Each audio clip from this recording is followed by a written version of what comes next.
Greetings, greetings, greetings, greetings. It is I, King Clifford Jefferson, a Senator Godfrey, the fifth Count of Anjou, son of folk, ruler of Jerusalem. I am, in fact, the reincarnation of King Edgar the Peaceful, which is the Vicar of Christ, or what we call Malachi Zodok, or the King of Righteousness. I am the reincarnation of him in this day and time. It is October 6, 2024, which is equivalent to the Berber year 2974. I greet you in the name of my Queen, Sister Galveston from the House of Galveston. I greet you in the name of Archbishop Belmont from the House of Belmont.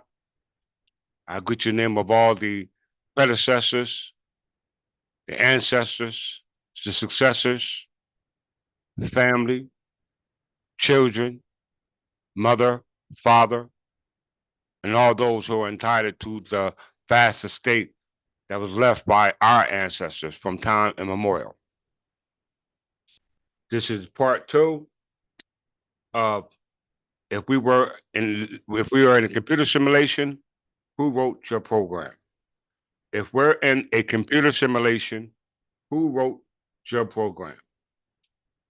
Other those who are not familiar with this platform, I suggest you do your homework and do your due diligence to research what it is that I brought forth based upon my interpretation of all that already existed. Because as it says in the scripture, I didn't come to change the law, but fulfill the law, which means to interpret what the law is. So once again, I greet you in the name of truth. All right, this is part two of if we're in a computer simulation, who is it that wrote your program? Okay, part two is pretty much a breakdown of the terminology that they use in computer science and the terminology that we use in biology or physics dealing with our makeup, which is relative to the uniformity of both languages in regards to our true identity, which is what we call gods. All right. So without further ado, I'm not going to hold you long. I figure I'd get this lesson out uh, quickly because I've been promising for the past couple of days, which I have yet to fulfill. I got another couple of lectures that's coming out, which is going to be very great, very good lessons. I'm not going to give you the title yet as a result of they're in their formation stage, but nonetheless, the lesson will be without a doubt fundamentally unchallenged. Okay, so I see we got a new subscriber, Free News TV. Welcome to the platform. We're glad to have you. If you got a platform out there that you would like us to come on and build with you, we're welcome to that invitation as well as we can send an invitation out to you. All right, because the main objective for the movement, i.e., the mission of the Third Temple English Church of England, i.e., the English Church of England, i.e., a reformation of the English Benedictine Reform, is for the salvation of the heirs and successors. The heirs and successors. So once again, in part two, if you haven't watched part one, you should go back and watch that before you watch part two. Okay? You should definitely go back and watch part one before you watch this here part two. In regards to if we are living in the computer simulation, who is it that wrote your computer program? All right? Who wrote your program? Who wrote your software? Okay, everybody hold that thought.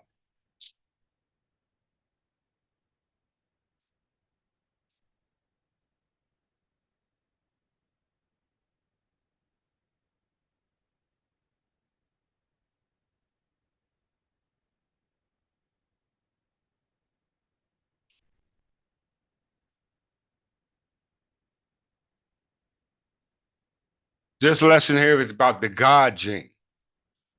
All right, showing that God's heirs or God's descendants or God's people are here on earth have a genetic tie to God, the programmer of our computer, i.e., our physical body. Okay, but we get to understand the language in computer science is called what?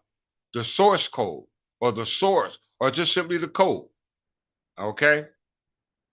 So this is going to be a beautiful lesson qualified by the past one that I just did. I'm going to take my time with this one because I got all day. You know what I'm saying? So if it's 1 hour, 2 hours, 3 hours, hell, I can go all day with this. You know what I'm saying? So let's get there. All right. I hope that you pass information on to others as a result of uh, the paramount times that we are in regards to the truth being unfolded. All right, because you will be subject to the unfoldment of that truth. And if you're not the truth, then that means that you will be subject to the unveiling of what the truth brings forth, and which is that falsehood. Okay, there's only truth and falsehood, and falsehood is not truth, and truth is not falsehood. Okay, so check this lesson out. Hope you all appreciate it. Without further ado, let's get started. As well as I'm going to camelback off the previous narrative that we had from a brief in the Pentagon Department of Defense in regard to the God gene, and that the God gene, i.e., called the VMAC2 gene, which deals with neurotransmitters. All right, we know neurotransmitters deal with the and be able to interpret cell signals. Okay, being able to interpret cell signals. We're going to break that down. I broke it down in my last lecture, so definitely would do justice to go back and watch that lecture in regards to if we are living in a computer simulation, who wrote your program? All right, so let's go to the narrative that's in the Pentagon, and the Pentagon is showing that the God gene, based upon the example that he shows, is broken down in two categories.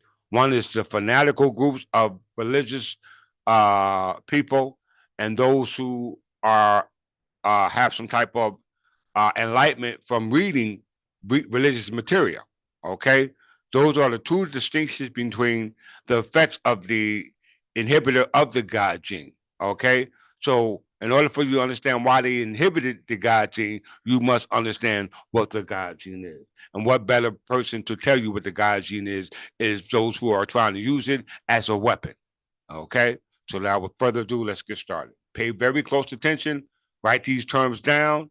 If you don't, because the same thing that they have to do with computers, they have to do with us. Before we get started with the video, just give a way of actually viewing this video outside the cell. All right, with the image of the cell being broken down in what we call computer science or computer terminology. Okay, so just let me give you a visual of what I mean by that.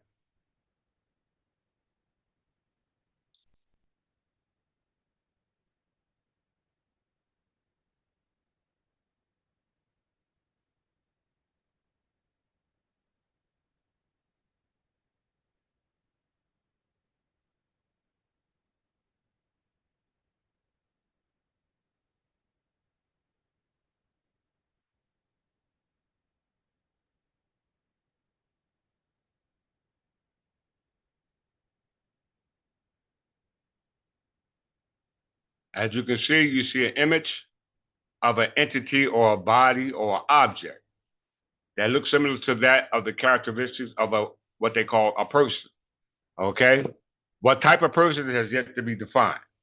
As we can see in the actual description of the entity or body or object, i.e., the characteristics of a person, they have terminology relevant to what we call computer terminology or computer science.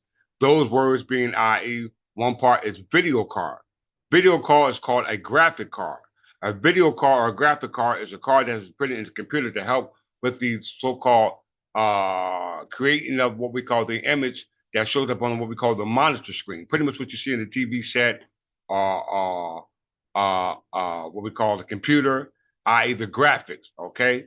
The other side, you see what they call the CPU, which stands for the Central Processing Unit, which is responsible for the total operation of the actual computer, governed under that which was pre-programmed in what we call the motherboard, which would be a computer, and in human beings would actually be the physical body. The physical body is actually called what? The motherboard. And the motherboard, i.e., the physical body or the human body, works upon what we call the CPU system, which is the central processing unit, which we call the brain. Okay? All right? And the information that the brain Internalized is based upon that faculty or that part of the computer called the hard drive, or actually called the peripheral device. Pretty much what we call the somatic nervous system or our nervous system, dealing with our ability to be able to receive incoming and outgoing signals, i.e., chemical signals, instead of what we call electrical signals, not in the computer, but in the physical body, which we call, based upon computer science, is called the motherboard. And we see, as it shows, that the casing of the so-called motherboard, i.e., that which runs the whole computer, i.e., the physical body, all right, and the hard drive, CPU system, and the video card, is called the casing, okay? And the casing is pretty much called the skin, all right? Then you have what we call RAM. RAM is in computer science called the memory, all right? Which governs on what we call the memory cells, which contains all the memory of the data information that was programmed in the software, as well as that information, data information that is used to go back and travel back and forth throughout the computer, and based upon that which is programmed and falls under the function of the CPU system that ran by the operating system that functions and gives life to the hard drive, i.e., the peripheral device. Okay, and based upon the memory, we call that in computer science RAM. The heat sinks are pretty much the faculties of the computer that allows the computer to breathe, i.e., not overheat. Okay, all right, which causes a system malfunction or the system shut down. All right, pretty much what the body has allows for what we call perspiration, being able to cool yourself off. Pretty much what they have in like buildings, what we call um, structures, sound structures such as the cooling system, ventilation system, those particular things that allow the incoming and outcoming flow of what we call air. Okay, so with that in mind, when you view this lesson that's going to be viewed today, don't look at yourself as a human being. Okay, because we're not the human being perceives himself from the external aspect of itself, which is what we call the neurological system, which is based upon the five senses: taste, touch, smell, sight. Okay, with taste, touch, smell, sight, and hearing. Okay, those are the faculties that works based upon what we call a sense. Okay, a sense. A sense is not a mental faculty. It's a faculty that results from what we call a stimulus or an impulse. Okay, we must comprehend that. So we're going to look at ourselves internally as a computer, which by going into the computer internally, not externally, but internally. Okay, and find out how that computer works internally. Okay, in order for that to work, we must understand what is a computer based upon, and in order for that to come forth to fruition, we must use that type of terminology. Okay? So when we see ourselves in this lesson, it's based upon those terminologies that associated what we call a computer. Because we are, in fact, a computer. How we know that? If we go back to the original uh, image behind me, we have an image of a brain, all right, from the external view. This is called the 3D dimensional view of the brain. Okay, the 3D dimensional view of an integrated system, i.e., that's devised by what we call the computer chip. So the 3D integrated circuit is based upon what they call a computer chip. Okay, and this is a 3D image of the uh, uh, um, integrated circuit, i.e., the computer chip. Okay, how you should be viewing yourself. All right, using the computer terminology associated with the computer chip that has the overall function of running what we call the motherboard, because the motherboard runs off the hard drive or the peripheral device, which is the neurological system. And you know, in neurological system, you heard terminology dealing with what we call the hard wire. The hard wiring is based upon particular wires that you see here uh, on the screen behind me, such as a red wire, black wire, green wire, and the white wire. White wire. Okay. We know that the green wire is for grounding, black and red is to take power back and forth throughout the computer, okay, to run the actual motherboard. And then you have the white, which is the neutral wire, which carries energy or information back to the source, okay? Carry information back to the source. So please pay very close attention to the external image of the faculty called the brain. Okay, it's not the conscious mind, but it's the brain, which is the semiconductor. Okay, it allows for the data information to go in and out. And we know in computer chips, a computer chip is an addition to what we call a material called silicon. Anybody ever heard of that element called silicon? Silicon. All right, it's the 14th element on the what we call subatomic level. Okay, dealing with organic compounds made of what we call biomolecules. All right, it's called silicon, which we'll talk about in a second. Okay, so we know that the computer chip, or what we call the integrated circuit system, is adds into a material called silicon, which acts as a semiconductor. Okay, all right. So with that in mind, let's go to the actual video.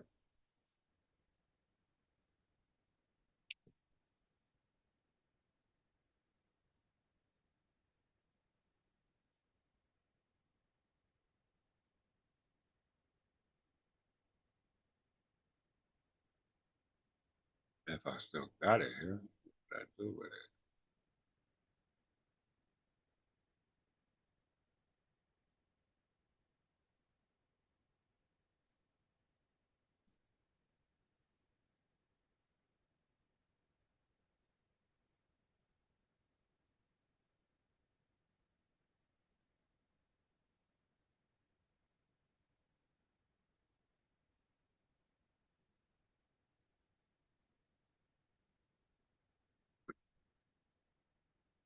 I gotta pull it up. Bear with me, y'all. I gotta pull it up.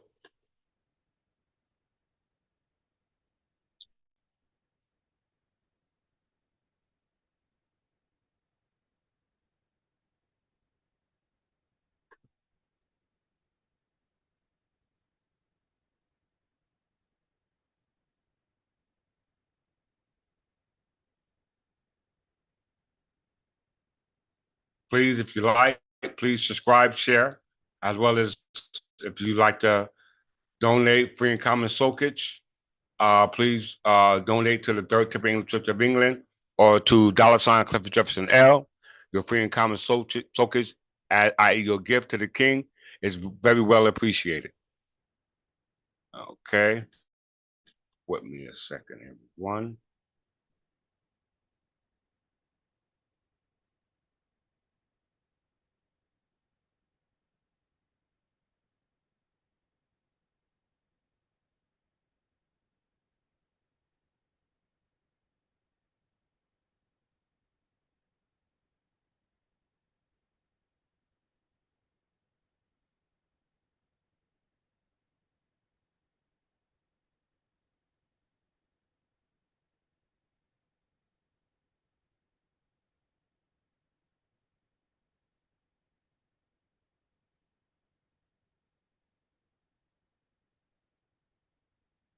There we go.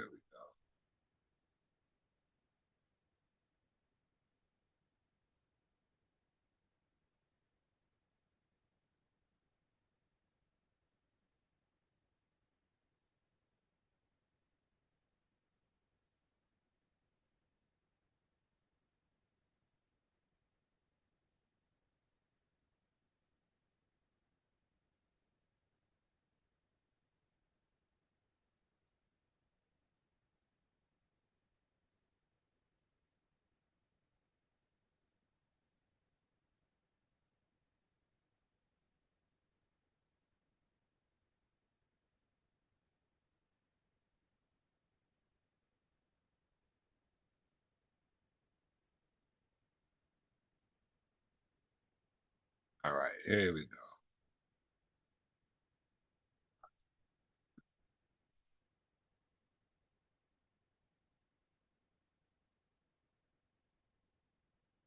Everybody pay very close attention of what's being said in this briefing. Okay? Pay very close attention by what's being said in this briefing in the Department of Defense. Okay? All right, Pentagon Room BC 232. Pay very close attention.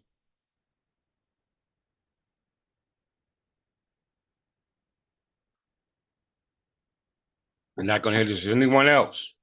And they're talking about God's gene, the God gene. Many of you never heard of what we call the God gene.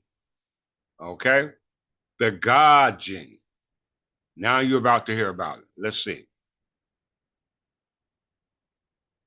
Excuse me, on the left over here, we have individuals who are religious fundamentalists, religious fanatics. And this is the expression, RT-PCR, real-time PCR expression of the VMAT2 gene. Over here, we have individuals. So let me complete. So over here, we have individuals who are not particularly fundamentalists, not particularly religious, and you can see there's a much reduced expression of this particular gene, the VMAT2 gene. Another evidence that supports our hypothesis for the development of this approach. What you see here is by studying this virus, we're going to eliminate individuals from donning on a bomb vest and going into a market, blowing up the market. So our hypothesis is that these are fanatical people, that they have overexpression of the VMAT2 gene, and that by vaccinating them against this, we'll eliminate this behavior. So we have some very, very remarkable data in this next slide. Here we have two brain scans. These are fMRIs. These are two different individuals with different levels of expression of VMAT2. On top is an individual who's a religious fanatic, an individual, and we've repeated this numerous times, that has high levels of VMAT2. Now, this individual down here who had low levels of the VMAT2 gene, this individual would self-describe as not particularly religious. In each case, these individuals were read a religious text. This individual lit up the right middle frontal gyrus, shown here, and that's a part of the brain that's associated with theory of mind. It's a part of the brain that has to do with intents and beliefs and desires. In marked contrast, here's an individual who would not particularly self-describe as religious. And when they're read a religious text, what you see is that this part of the brain called the anterior insula lights up. This is a part of the brain that's associated with disgust or displeasure on hearing something. Do you suggest I take a CT scan with me when I'm evaluating people to determine whether they're putting a bullet in their head? So the data that I'm presenting. So he said. Left over. So he said. So you're saying the CT scan would determine if it will require for someone to put a bullet in somebody's head, based upon the two examples that they gave you. The first one deals with the VMAT gene overly excited by a religious belief, okay? By a religious belief, okay? Contrast to one that does not have a religious belief, but has a religious outlook based upon his conscious or mental views, based upon his reading, all right? Based upon his learning, okay? But it has nothing to do with fundamentalist actions dealing with going and blowing up spots and things of that nature, okay? So we must understand that they're talking about the VMAT gene and creating an inhibitor for the VMAT gene as a result of the one group that had to deal with that, or those people or those society that are actually associated with religious fundamentalists, contrast to those who are not associated with religious fundamentalists, but had to do with actually learning or reading material, and as a result of that, a particular part of the brain lights up based upon the CAT scan that was being shown here in this briefing as a result of the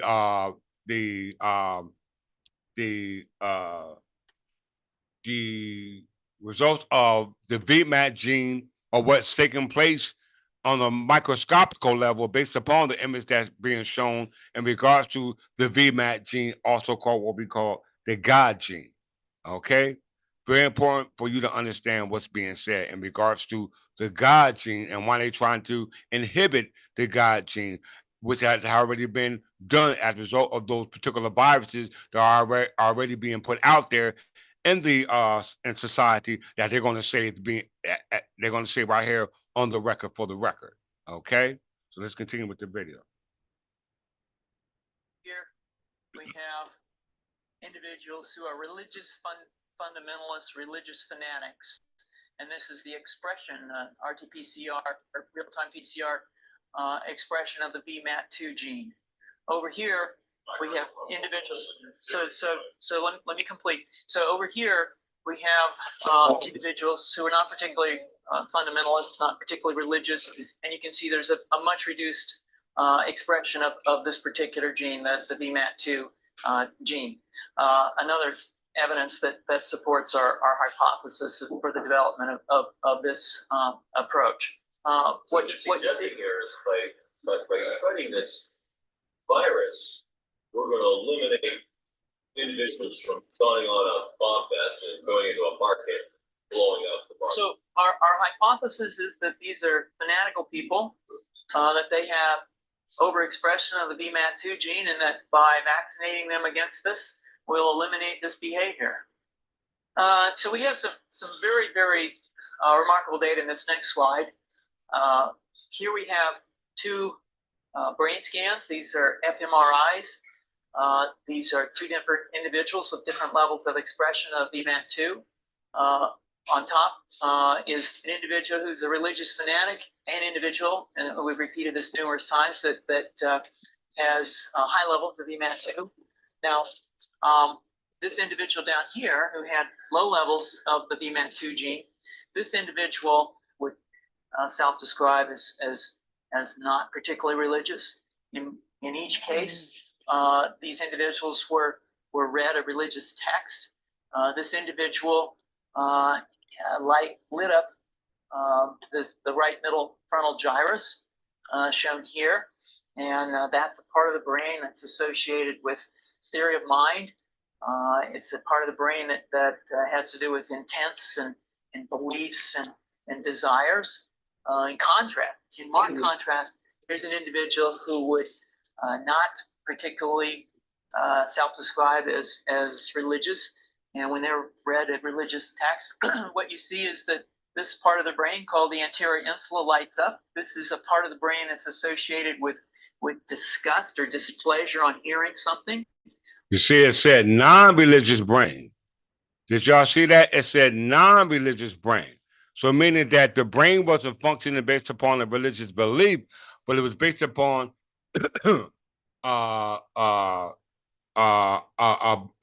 their brain was based upon a religious belief, but it wasn't based upon that belief being based upon something that they read. All right, and what you read is not always the case in point based upon it being the truth, because it can be based upon falsehood. I always say, he who writes your books sets your timeline.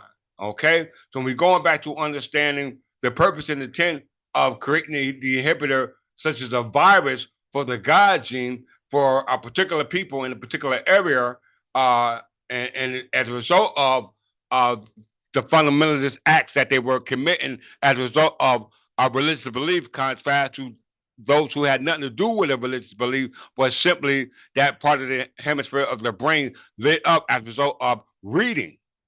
Okay?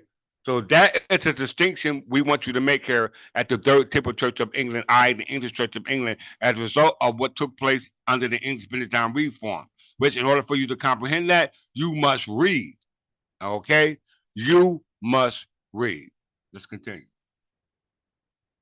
Do you suggest that I take a CT scan with me when I'm evaluating people to determine whether they're putting a bullet in their head? So the data that I'm presenting here supports the concept that we're proposing, and I think that we would not propose to do CT scans or fMRIs on individuals out in the hinterlands of Afghanistan.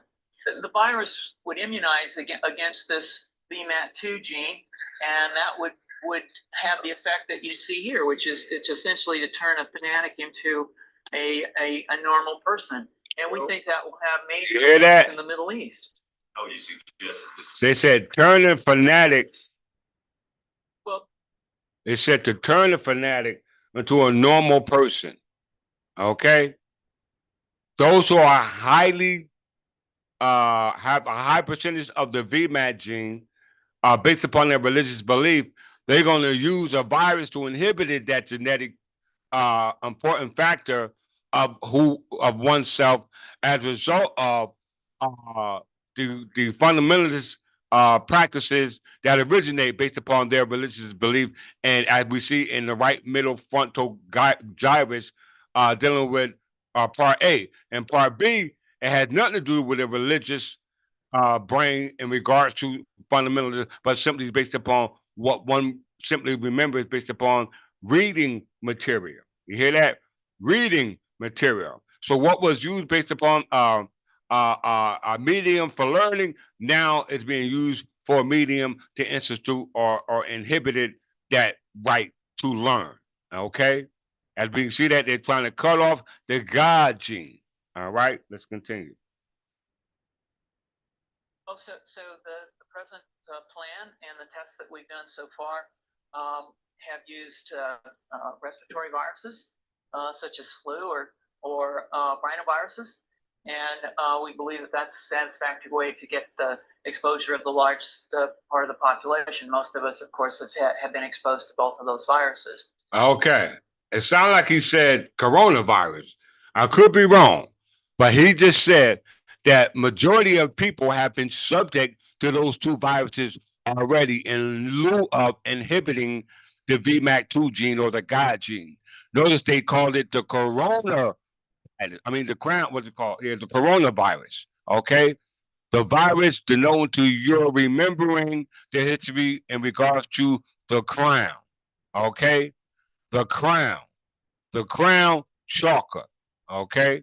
The crown chakra. A lot of you have an abstract learning about that, but today you're going to have a concrete learning about what the crown chakra is. Okay. You're going to have a concrete understanding about that. Let's continue. And we're quite confident that this will be a very successful approach.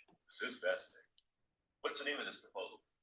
Yeah, so the name of this project is FunVax, which is the vaccine for religious fundamentalism. And you have a proposal already?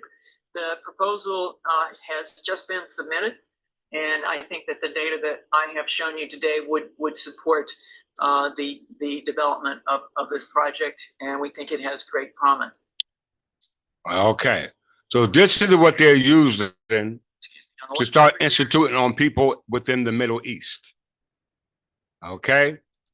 You heard it directly from the source in regards to something they call FunVac, which is a way to inhibit it. What was pre-programming us as a result of what we call the VMAT gene. All right. And the VMAT gene is pretty much what we call protein. Okay. We know protein is what we call a catalyst. All right. Protein is a catalyst.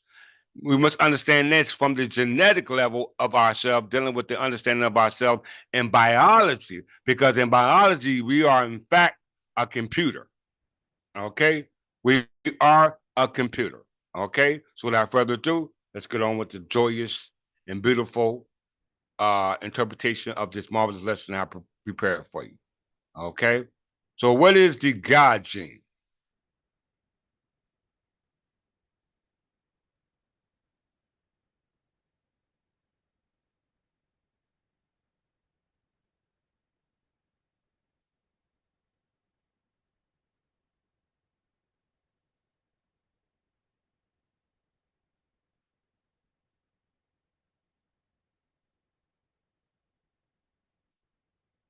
I'm going to go real slow for everyone. Okay. What is the God gene? Who wrote your program? Okay? This chip. All right, matter of fact, let's not start there. Let's start here. Computer chip.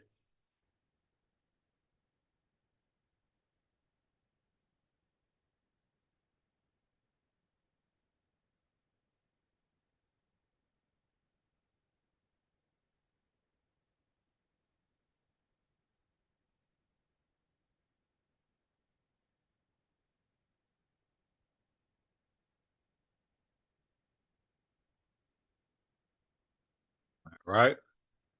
Talking about this chip right here. This chip.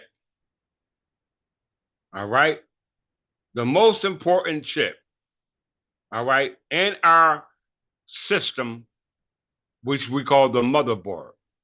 Our biological system is what we call our motherboard.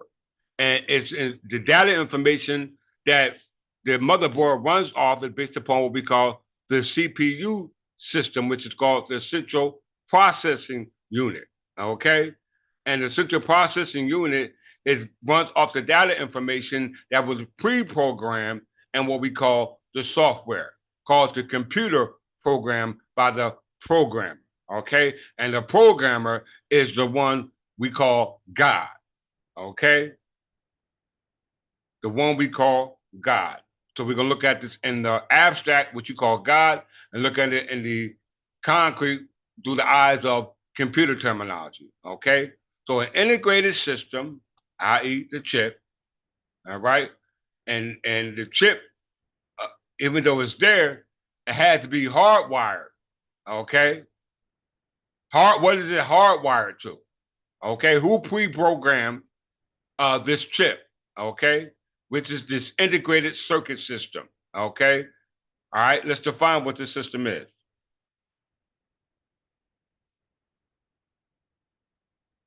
An integrated circuit IC, also known as a microchip or a computer chip or simply chip.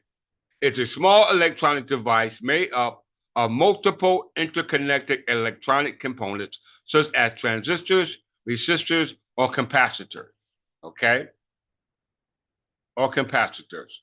These components are etched onto a small piece of semiconductor material, usually silicon.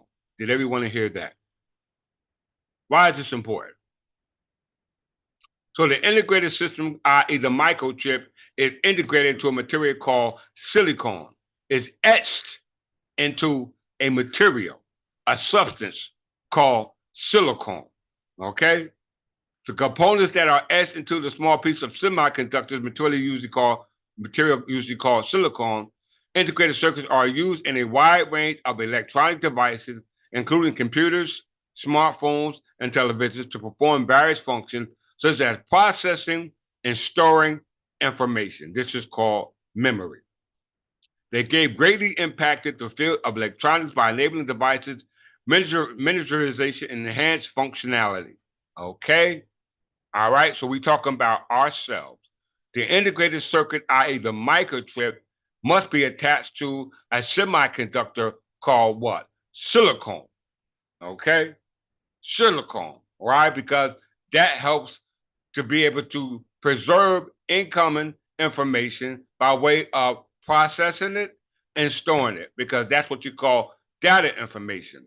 Data information is what they call the collection and the manipulation of information coming through the hard drive, which is the peripheral system. That was why the CPU system was created in the first place. All right, we must comprehend that.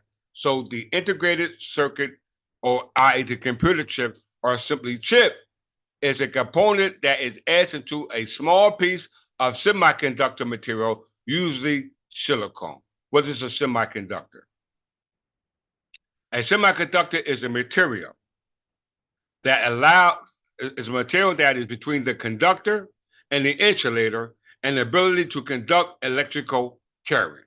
In many cases, their conducting properties may be altered and used for ways by introducing impurities, doping into a crystal structure. So a semiconductor is a material that is between the conductor and insulator and the ability to conduct electrical current, i.e. to transfer To conduct means to transfer, dissipate, okay? We must comprehend that, all right? So what is silicon? Because the computer chip is etched into what we call silicon. And silicon allows for the ability for electricity to be transferred, okay, to what we call computers, smartphones, television, as well as yourselves, okay? You got to understand how this is done. So we have to understand what is silicon, okay?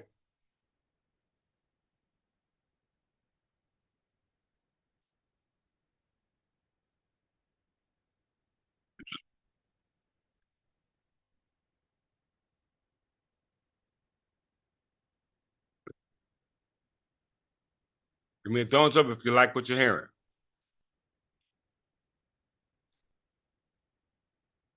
Silicon is a chemical element and has a symbol Si and an atomic number of 14. I was born on January the 14th, 1970. It is a hard, brittle, crystalline solid with a blue gray metallic luster and a trivalent metalloid and semiconductor. It is a member of a group 14 in the periodic table. Carbon is above it. Okay, so carbon is above silicon. Both of them are similar, has similar faculties, but yet they are not the same. Okay, and we'll discuss that in a second. Okay, so it is a member of group 14 in the periodic table. Carbon is above it, and germanium, tin, lead, and fluorine are below it. It is relatively unreactive. Silicon is a significant element that is essential for several physiological metabolic processes in plants. You hear that? Silicon is widely regarded as the predominant semiconductor material due to its versatile application in various electrical devices such as transistors, solar cells, integrated circuits, i.e., computer chips, and others. These may be due to a significant band gap, expansive optical transmission range, extensive absorption spectrum, surface roughening, and effective anti-reflection coating. Okay?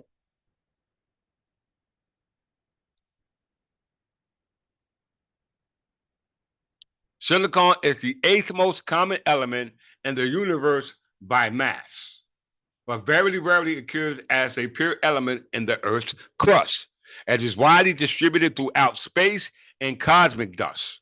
Planetoids and planets are various forms of silicon dioxide, i.e., silica or silicates.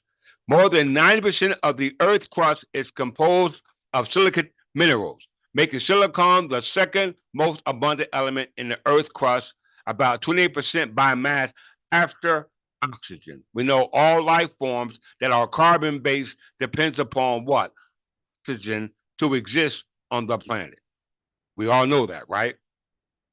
And silicon is most abundant in the earth than oxygen. Okay? Than oxygen. It originated not in the terrestrial sphere, but outside of the terrestrial sphere. It existed within what we call our universe.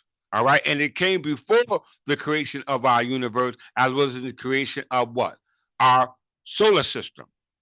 We must comprehend that because your mind is attached to that creator which created your solar system and your universe, i.e., space time. Everything that is disposed of what we call space time, from zero dimension to one dimension to two dimension to three dimension. And we know an integrated system based upon the three dimension is nothing more than a computer chip, which is what we call that graphic card that they gave you. All right, because we did not originate in the three-dimensional space time. That's the problem. You're caught in the matrix of the three-dimensional space that you call space and time. Okay, and as a result of that, that physical makeup, i.e., of matter, all right, which is composed of all biomolecules, all right, which we'll go to in a second, um, we know that that's for all carbon-based life forms on the planet. Okay, very, very, very important. Okay, So we have silicon, which is the second most abundant element on the earth. We know carbon is abundant on the earth too. And we know carbon and silicon are similar. The only difference between carbon and silicon is that silicon is not uh uh is not conducive to what we call water, whereas carbon is because it acts as a bonding. Okay, water acts as a bonding, which we'll prove later on throughout this lesson. Okay, so as we can see, our computer chip is etched into a material called what? Silicon, which is the 14th element on the periodic table. All right, and we understand that before humans even came into existence, or any other life form that came into existence by way of it being a carbon based being, could not exist on the planet, i.e., as a carbon based being without oxygen. Okay? Without oxygen. All right? We must comprehend that. So to take silicon, which is the material that our bodies runs off based upon the computer chip that functions and runs the motherboard, is very important for us to comprehend that, because that's how we receive the data information, which we call cell signaling. Everybody heard of that? Cell signaling. All right. What is cell signaling? This is what the God gene does. The God gene allows us to be able to receive and interpret incoming signals within our DNA structure, which the virus that they said that they were creating, which we are already subject to, was an inhibitor of that God gene, which they call BMAC2. All right. As a result of the inhibitor, i.e., that virus. Okay. Well, y'all better listen to me. Okay. So let's get to the origin of silicon, being that it was the second most abundant element in Earth. Okay. All right. In Earth. And we also know that it is an organic compound. And we know organic compounds are biomolecules as a result of the makeup of their atoms, because atoms create molecules which cause a chemical reaction, okay, which we call chemistry on a biological level, okay? On the biological level, we must comprehend that. So let's go back to the origin of silicon before it was found in the Earth's crust, before it was found in the solar system, before it was found in the universe. Let's go back to the origin of where it originated from. And this is called silicon burning process. Let's see it.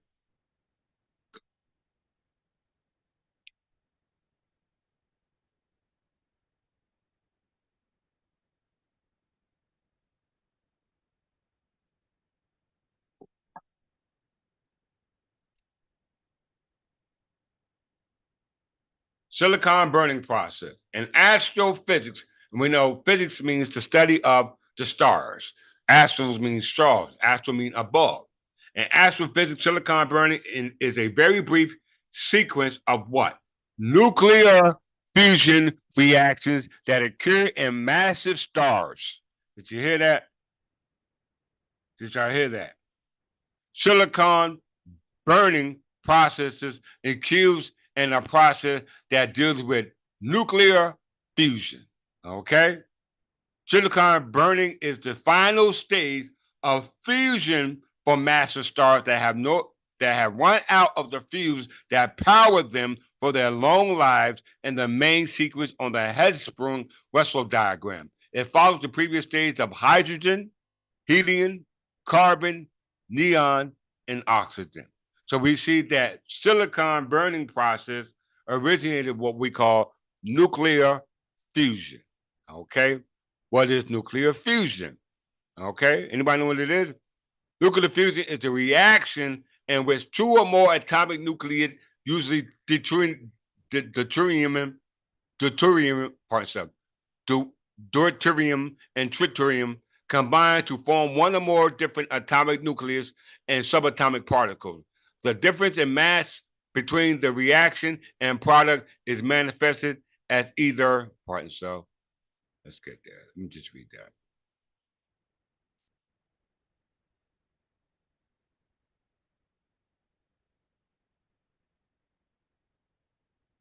Atomic nucleus is combined forms of one or more different atomic nuclei and subatomic particles, i.e., neutrons and protons. The difference in mass between the reactant and products is manifested as either the release or absorption of energy. This energy is called kinetic energy, okay? Thermodynamics. This difference in mass arises due to the difference in the nuclear binding energy between the atomic nucleus before and after the reaction. Nuclear fusion is the process that powers active or main sequence stars and other high magnitude stars where large amounts of energy are released. Do everyone comprehend that? Okay? Do everyone comprehend that? So we're going back into what we call nuclear fusion, when a star dies and it explodes, all right? And it creates what we call the process of accretion. Okay, I ain't got time to break that down to you today. All right, because for the sake of the lesson. All right, so let's go back. So astrophysics silicon burning is a sequence of nuclear fusion. All right, of nuclear fusion. We must comprehend that. All right, we must comprehend that, especially when we're talking about alien life. Okay, extraterrestrial life, i.e., life that did not exist here on this planet. Okay, we know things that exist here on this planet evolve by way of what we call evolutionary process to what we call horizontal gene transfer from that God gene, which created to what we call the process of what we call abiogenesis to what we call autocatalysis. And that results from what we call protein. Protein. We must comprehend. Let's see for ourselves. Let's see what space.com has to say about it. Since we know our computer, all right, our bodies, and the CPU system that function based upon the motherboard, i.e., our physical bodies, has to process the data information that is being received. Okay? That's being received. And we know the data information is incoming information that we receive through the process, what we call transduction. Okay? Transduction in biology, okay? And physiology is called transduction, okay? So we're dealing with it from the eyes of computer science, and it said that the computer that runs off the chip, i.e., the computer chip, which is the integrated system or integrated circuit, i.e., chip, all right, is etched, ETCHED, etched into a material called silicon.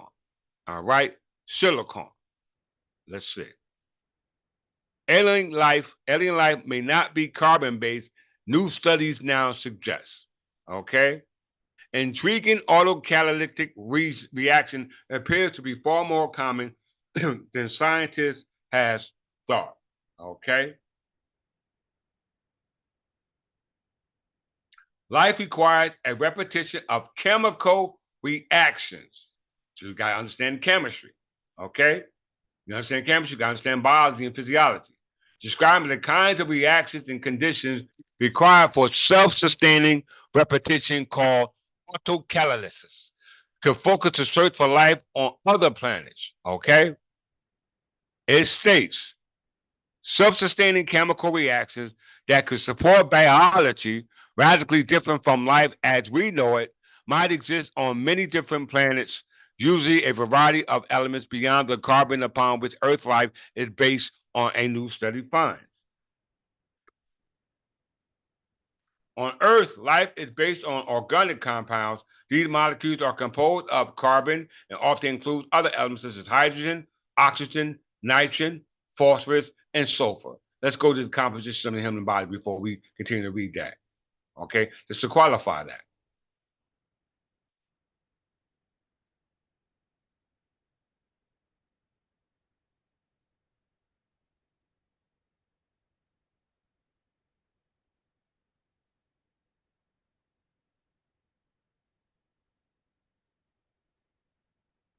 Composition of the human body.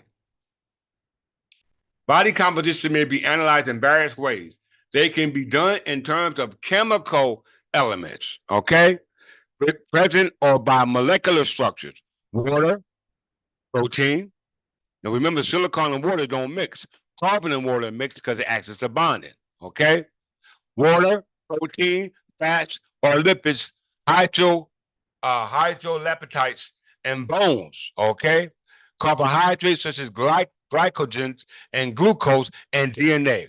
In terms of tissue type, the body may be analyzed into water, fats, connective tissue, muscular, bones, etc. In terms of cell types, the body contains hundreds of different types of cells, but notably the largest number of cells contained in the human body, though not the largest mass of cells, are not human cells. Did y'all hear that? I'll read it again. The largest number of cells contained in a human body, though not the largest mass of cells, are not human cells, but bacteria residing in the normal human gastrointestinal tract. Did you hear that? The elements are a biomolecules of the human body that we are composed of, what makes up our mass, 99% of that mass. It says about 99% of the mass of the human body is made up of 6 elements, okay? Oxygen, carbon, hydrogen, nitrogen, calcium, and phosphorus, all right? And it's only about 0.85% is composed of another 5 elements: potassium, sulfur, sodium, chlorine, and magnesium. Did you hear that? This is knowing yourself. All right.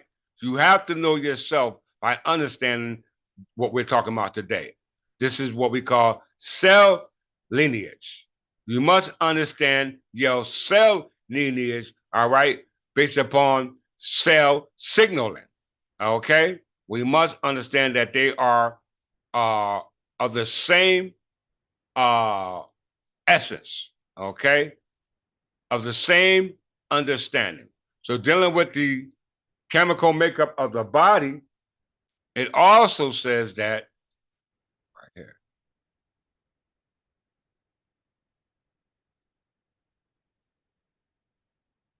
Some elements of silicon, boron, nickel, vanadium are probably needed by mammals also, but in far smaller doses. Okay, in small doses. Okay, now we see here the organic compounds made up of biomolecules, i.e., atoms.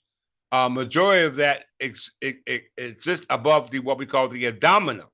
Okay, the abdominal. But we know that the computer chip, which runs the motherboard based upon the CPU, central processing unit, which has the ability to receive the data information, which means to be able to collection and the manipulation or the interpretation of that information by way of being able to interpret the code, i.e., the source code.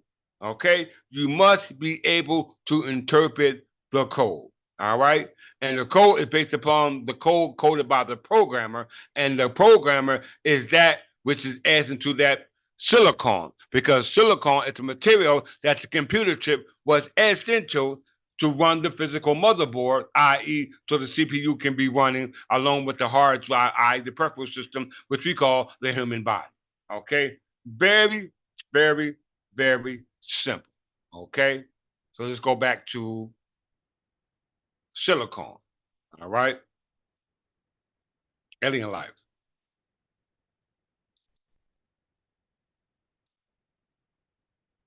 Because now we see a difference between carbon-based and silicon-based, okay, entities. All right, we're going to see the difference between a silicon-based and a carbon-based entity, body, or object, which you call a human being. Okay, because most beings on this planet are what we call carbon-based. Okay, and they're subject to the elements within the terrestrial sphere that composed of the elements that we mentioned: hydrogen, oxygen, nitrogen, phosphorus, and sulfur. Okay, let me make sure you guys can see that. Let me blow it up some.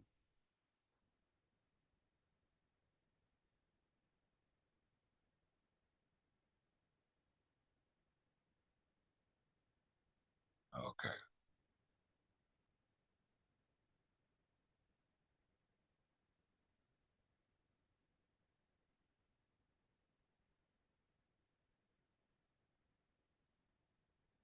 Self-sustaining chemical reactions that occur could support biology radically different from life as we know it might exist on many different planets using a variety of elements beyond the carbon upon which Earth life is based, a new study finds. Okay? So another life other than carbon-based life. Okay? Very important.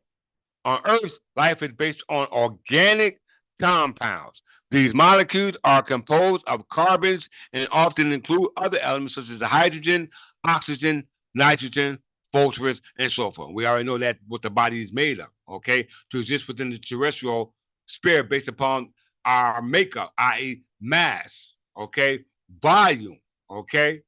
It says, but however, scientists have long wondered if alien life might evolve based on significantly different chemistry, okay?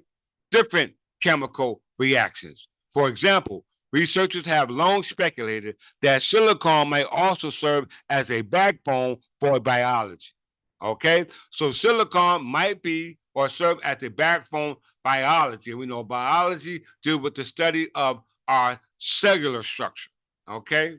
Our molecular structure. It's our molecular structure. So it's very important that you understand that they're telling you that other life forms other than carbon based will be dependent upon something that's different from carbon, though similar but different. Okay, as the backbone for biology, dealing with what we call autocatalysis, which is nothing more than what we call abiogenesis. Okay, the start or the evolution for carbon-based life, which is a process of evolution which originated with what we call the eukaryotic cell, mitochondria, DNA. Okay, all that was embedded inside the woman, what we call the genome, the cell. Okay, what was here before that? Okay, let's move forward.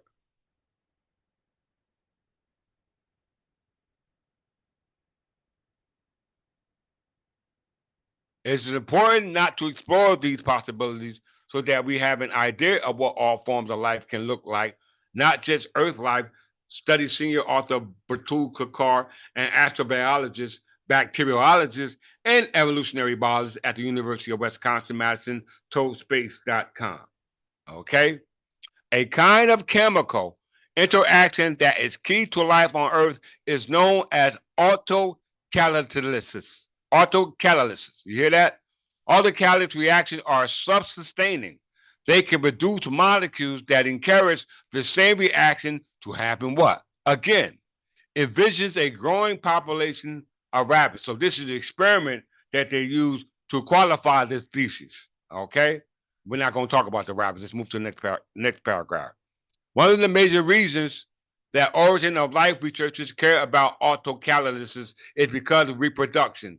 A key feature of life is an example of autocatalysis, Kakar said. Life catalyzes the formation of more life.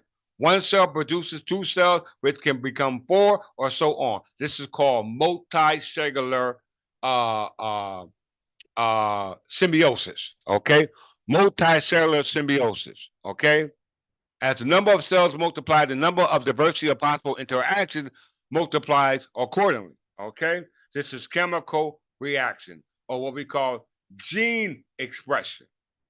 Okay, gene expression based upon what we call behavioral genetics. Okay, behavioral genetics. Do everybody understand what that means? Behavioral genetics? I hope you do. Okay, so let's move forward.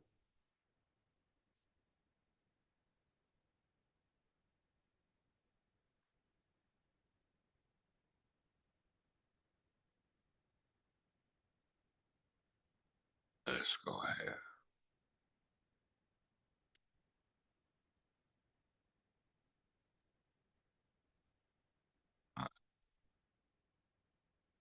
Autocatalysis. I should be writing these terms down. If you didn't, autocatalysis is one explanation for abiogenesis. Okay, autocatalysis is one explanation for abiogenesis. So if autocatalysis is expression for abiogenesis means a chemical reaction starting from the original chemical uh, um, what we call change. Okay, a chemical reaction is a result of a mixture. Okay, a chemical interaction causes a chemical reaction. Okay, once again, a chemical interaction causes a chemical reaction. So, what is abiogenesis? We must understand that. Abiogenesis. Let's define that. Write that down. Very important. We already talked about this. It's just another terminology that they use to express who we are. This is how you explain the creation myth. Abiogenesis is a natural process by which life arises from non-living matter, such as simple organic compounds. So simple organic compounds is what we call non-living matter. And when we say matter, we're talking about things that are composed of mass, or we call volume. Okay? Mass or volume. Prevailing scientific hypothesis is that the transition from non-living entities on Earth was not a single event, meaning it didn't happen by chance on Earth, and was but a process of increasingly complexity involving the formation of an habitable planet, the prebiotic synthesis of organic molecules, molecular self-replication, self-assembly, autocatalysis, and the emergence of cell membranes. The transition from non-life to life has never been observed experimentally, but many proposals have been made for different stages of the process. The study of abiogenesis aims to determine how pre-life chemical, you hear me, predetermined, okay? How pre-life chemical reactions gave rise to life under conditions striking different from those on Earth today, and primarily used tools from biology and chemistry, with more recent approaches attempting a synthesis of many sciences. Life functions through the specialized chemistry of carbon and water. We're not talking about silicon. We're talking about carbon, okay, based entities. And the article talked about something other than a carbon-based entity that depended upon silicon, which originated with silicon burning process that started with nuclear fusion for things to exist, such as what we call carbon life. We must understand the terminology. Okay? Life functions through a specialized chemistry of carbon and water and builds largely upon four key functions through the specialized chemistry of carbon and water and build largely upon four key families of chemicals. Lipids for cell membrane, carbohydrates such as sugar, amino acids for protein metabolism, and nucleic acid, DNA, and RNA for the mechanism of hereditary. You hear that? Did y'all hear that? Any successful theory of abiogenesis must explain the origin and interaction of these classes of molecules. We must comprehend that. So we're talking about nucleic acid, DNA, and RNA, which is based upon what we call that information embedded into what we call the cell, called mitochondria DNA. Okay? Which is the hereditary genetic material for things that evolve through what we call the evolutionary process as a result of what we call nuclear DNA that originated from nuclear fusion as a result of the silicon burning process. Okay? We must comprehend the connection of which I'm making to our genealogy on a genetic level by understanding the genetic lineage, by interpreting the genetic signal or the chemical signal that should be going off in your head right now. Okay? All right, this all denotes to Luca, the last universal common ancestors. In order for you to understand that, based upon abiogenesis, you must understand what we call nuclear DNA. So, what is nuclear DNA? Before we move further, let's see.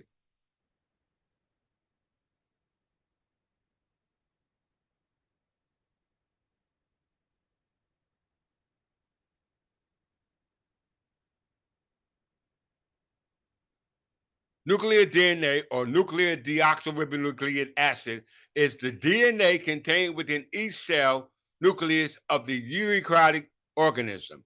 It encodes for the majority of genomes in eukaryotes, which mitochondrial DNA and plasmid DNA codes for the rest. It adheres to the Mendelian inheritance with information coming from two parents, one male and one female, rather than matrilinear through the mother as mitochondria DNA. So nuclear DNA is the DNA embedded into what we call the eukaryotic cell, which all is a part of what we call abiogenesis. Let's go back to abiogenesis.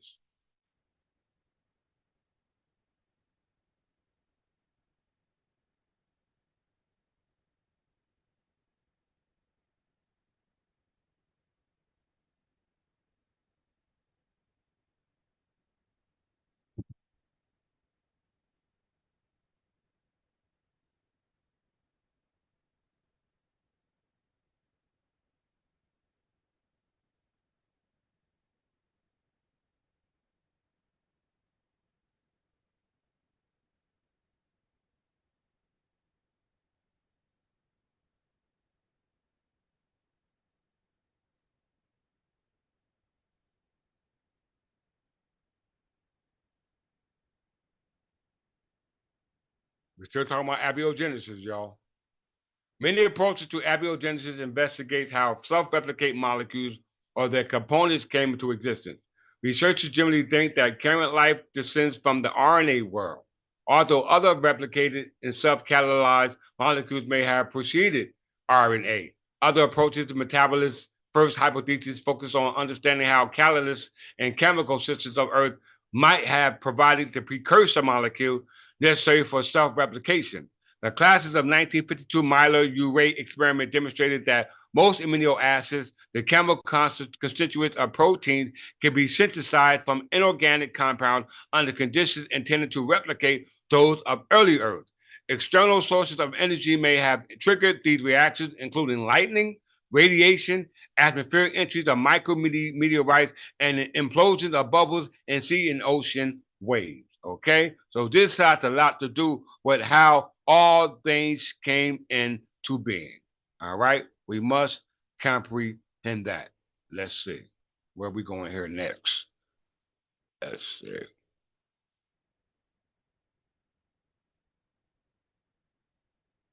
All right.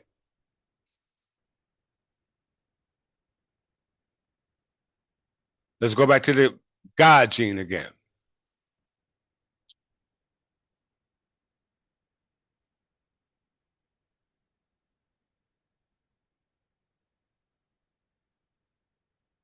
All right. The God gene. The God gene is called the VMAC2 gene. Now the Pentagon is trying to use it as a weaponry by inhibiting what the God gene was actually designed to do. Okay. All right. The God gene, as they said, is called the vesicular monoamine transporter 2 gene.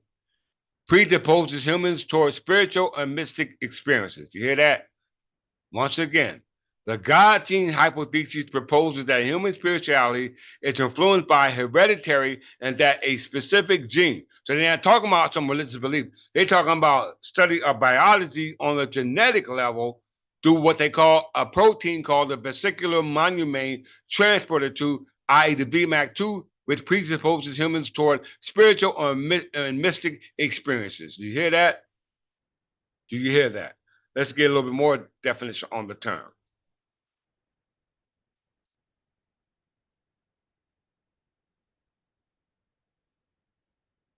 The God gene hypothesis is based on the combination of behavioral genetics, neurobiological, and psychological studies. The major argument of the hypotheses are that one, spirituality can be quantified by psychometric measurements. Two, the underlying tendency to spirituality is partially heritable, meaning it can be inherited. Three, part of this heritability can be attributed to the gene VMAX2. Four, this gene acts by altering the monoamine levels. And five, spiritually provides an evolutionary advantage by providing individuals with an innate sense of optimism. Did you hear that? Okay. So all this deals with behavioral genetics. Okay. What is behavioral genetics? You must comprehend what that is. Okay.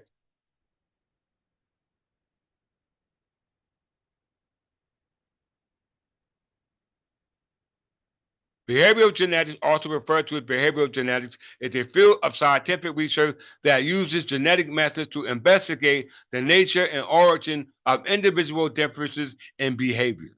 Okay?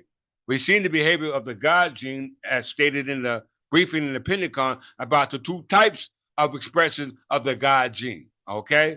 One based upon religious belief and one based upon religious reading. Okay?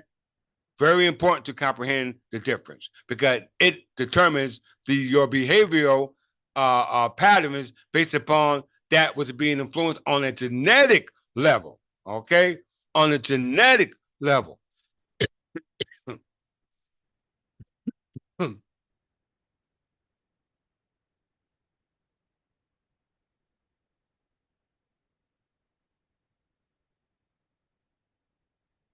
So behavioral genetics deals with genetics. Okay, behavioral genetics deal with simply what we call genetics and the genetic behavior. Okay, the genetic behavior, i.e., we're going back into what we call the DNA. Okay, the DNA. What is genes? What is genes?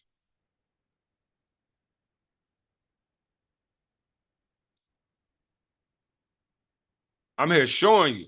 I'm not just talking, I'm showing you.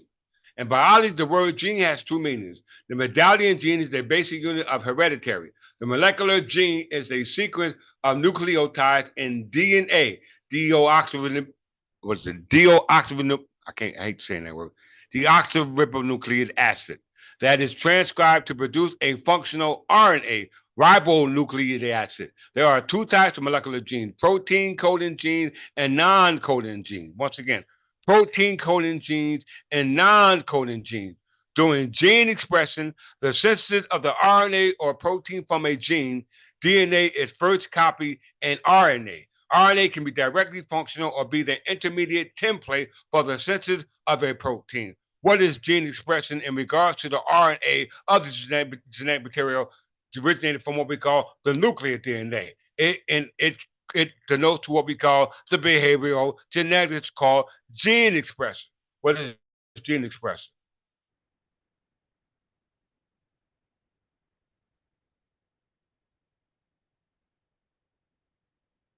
Gene expression is the process by which information from a gene is used in the synthesis of a functional gene product that enables it to produce in products protein or non-coding RNA and ultimately affects the phenotype. Okay? These products are often proteins, but is not protein coding genes such as the transfer of RNA, i.e., and smaller nuclear RNA. The product is a functional non-coding RNA. So gene expression based upon behavioral objective genetics is based upon the nuclear DNA encoded in the nucleus of what we call the gene that's responsible for multicellular growth. Okay, which is what we call the eukaryotic cell, which is deal with RNA. Okay, it says here the products are often protein, but non-protein coding genes such as transfer RNA and smaller RNA. The product is a functional non-coding RNA. The process of gene expression is usually used by all known life, eukaryotes, including multicellular organisms, prokaryotes, bacteria, and archaea, and utilized by viruses to generate the macromolecular machinery for all life. Did you hear that? For all life. You must understand the God gene, okay? You must understand the purpose for the God gene, okay? The God gene. So what is God gene? Let's go back to it.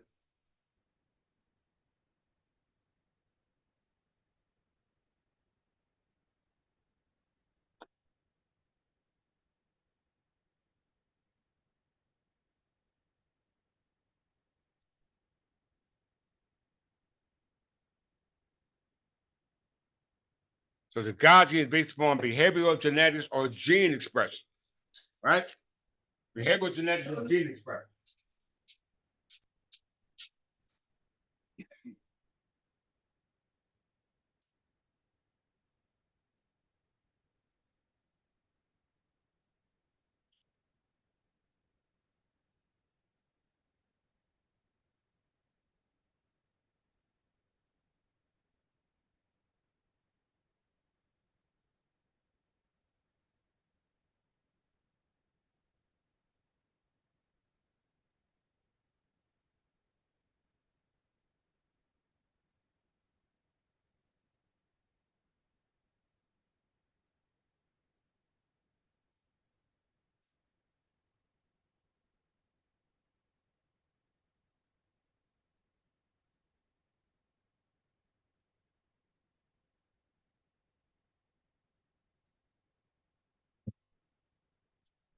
Okay.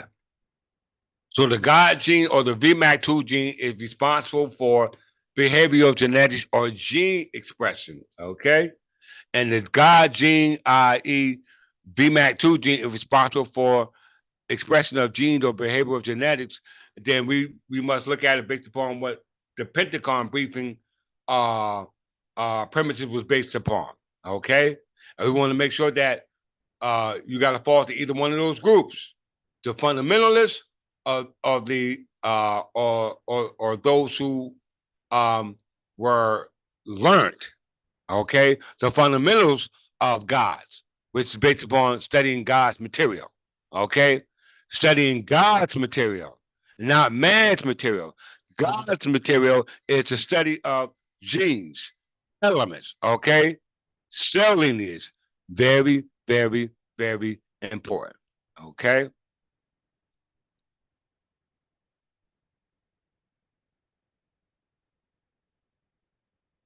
So the VMAX2 gene or the God gene for mystical or spiritual invocation is also called the uh, vascular monomain transporter 2 gene. Okay. This is what the vascular is for. It allows the neurotransmitters by way of the synapse to receive the incoming signals. Okay, the incoming signals. All right, that originated from the God gene, i.e., neurotransmitter. You hear what I'm saying? Neurotransmitter. The vesicular monoamine transporter 2 gene is what we call the God gene. Let me just make sure. The God gene. The God gene hypothesis proposes that the human spirituality is influenced by the hereditary and that the specific gene called vesicular monoamine transporter 2 predisposes humans towards spiritual and mystic experience. So you better know what this gene is. Okay? You have to know what this gene is. So let's go and break down the gene. The Salute carrier family 18 member 2, i.e., SLC 18 a2, also known as vesicular monoamine transporter 2 or VMAT2, is a protein that is in human is encoded by the SLC18A2 gene. You hear that? So the vesicular monoamine transporter 2 or the VMAT2 or the God gene is a protein. Okay? It is in fact a protein, a catalyst through what we call abiogenesis from non-living things to living things. Living things are those who are carbon based here on this planet, but it doesn't have to mean that non-living things or living things can exist elsewhere outside of this planet. Okay. And in order for that to be the case, based upon what space.com said, it must be silicon based. And that is the material in which our chips are connected to the one our motherboard as well as the CPU system that functions off what we call the hard drive or the peripheral device, which is nothing more than our somatic nervous system, which allows us to be able to use the process of transduction. Okay, transduction. All right. The SLC18A2 is an integral membrane protein that transport monoamines, particularly what? Neurotransmitters such as dopamine, norepinephrine, pardon yourself. such as dopamine, norepinephrine, and serotonin, and histamine from cellular cystosol into synaptic vesicles. You hear that? So this God gene, i.e. called the VMAT2 gene, helps transport neurotransmitters through the synapse, okay? Very important for you to comprehend that because that allows the ability for what we call cell signal. What is transmitters? Neurotransmitters. Let's define it. Let's define it.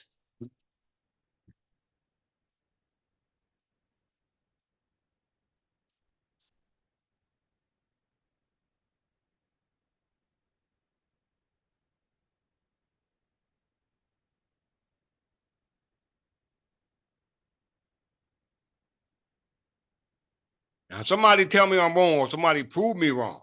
Okay? I'm showing you right here. Neurotransmitters is a signaling molecule. You hear that? A neurotransmitter is a signaling molecule secretion by a neuron to affect another cell across a synapse. The cell receiving the signal or target cell may be another neuron, but could also be a gland or muscle cell. You hear that? So a neurotransmitter is a signaling molecule secreted by the neuron to affect another cell across a synapse. You hear that? So what is signaling molecule? This is called cell signaling. Anybody heard of that? Cell signaling. Let's define that real quick.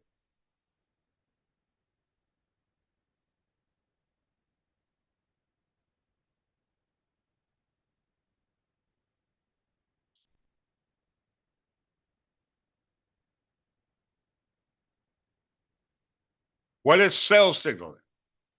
Because we know neurotransmitters is what they call the protein for the God gene, VMAT2 gene, which allows for us to become what it says spiritual or mystic beings as a result of the chemical reaction that's going on within us, all right, on the genetic or cellular level, okay? It said in biology, cell signaling in British English is a process by which a cell interacts with itself. You hear that? By which a cell interacts with itself, i.e. other cells in the environment. You hear that? A cell. We must comprehend what's going on. So in biology, cell signaling is a process by which a cell interacts with itself and other cells in the environment. Cell signaling is a fundamental property of all cellular life in prokaryotes and eukaryotes. We know that the RNA and DNA was embedded in what we call the eukaryote, which is allow us to become three-dimensional entities on this planet, which we call computers, okay? And through the process of cell signaling for other cells being able to read information from another cell by way of neurotransmitters, okay? This is the God gene, all right?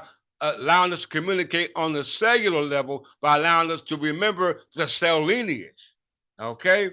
So cell lineage before we became three-dimensional being based upon our understanding of the computer chip, because we have an integrated chip called a computer chip, all right? What allows us to see things how we see it now in three-dimensional, such as the graphic chip, okay? Let's just show you that real quick.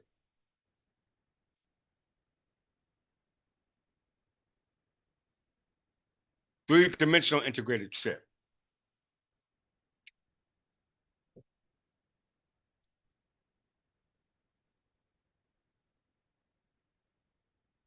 Everybody write this term down.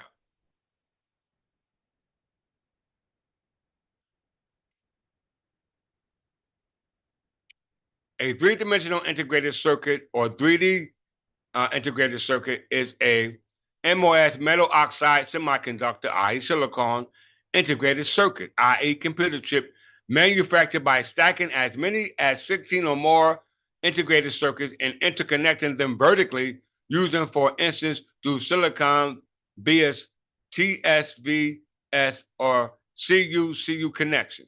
Okay? We must comprehend that 3D is based upon the integrated circuit chip, which allows us to see three-dimensional, okay? Three-dimensional. Why is this important? All right? Why is this important? Let's see how this is important.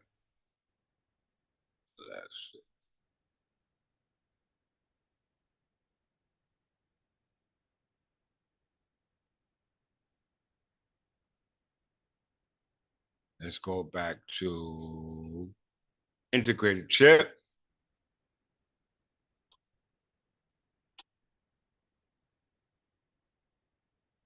Okay, yeah, I'm going to go here. Graphic chip. Why you see things based upon the chip, which is a 3D integrated chip, is based upon that graphic card that they created. Okay? Not this one right here. The original chip integrated system created by the original program. Okay? But the graphic card. Because remember how you should be viewing yourself, right, in this lesson.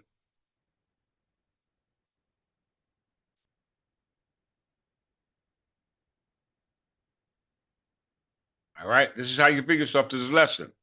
You are seeing the world through this video card called a graphic card, which allows the CPU and the hard drive that runs based upon the motherboard, all right, and the memory stored in the cellular based upon the video card, or what we call the graphic card, based upon the integrated circuit chip, which is nothing more than the computer chip, okay? Which is not attached to silicon, because if it was, it would not be what they call what we call three-dimensional. All right, it wouldn't be three-dimensional. Three-dimensional, what you're subject to now. Okay, we must understand. So, what is a graphic card? Let's just view that real quick.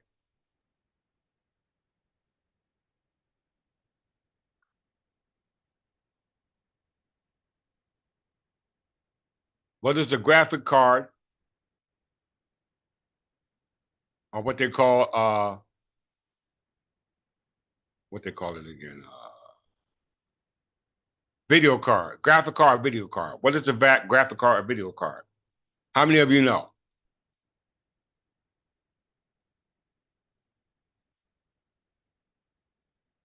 A graphic card, or also called a video card, display card, or graphic accelerator, graphic adapter, or VGA card, or video graphic card, or video adapter, display adapter, or colloquially GPU, okay?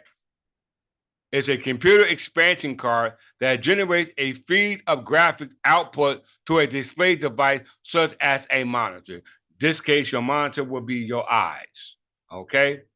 It will be your eyes.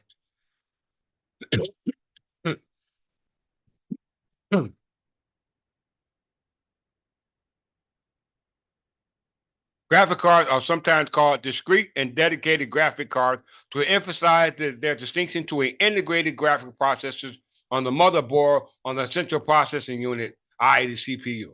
You hear that? So graphic card is a video card. So a graphic card is a video card where helps in regards to feed an output of what we call graphics on the monitor screen. Okay, and that in this case will be your visual eyes, will be your monitor screen. Okay, because it's what we call a faculty that allows a process for transduction. Okay, transduction is to be able to interpret the incoming signal. Okay, which we're defined in a second. Okay, so let's go back to what we call cellular cell signal.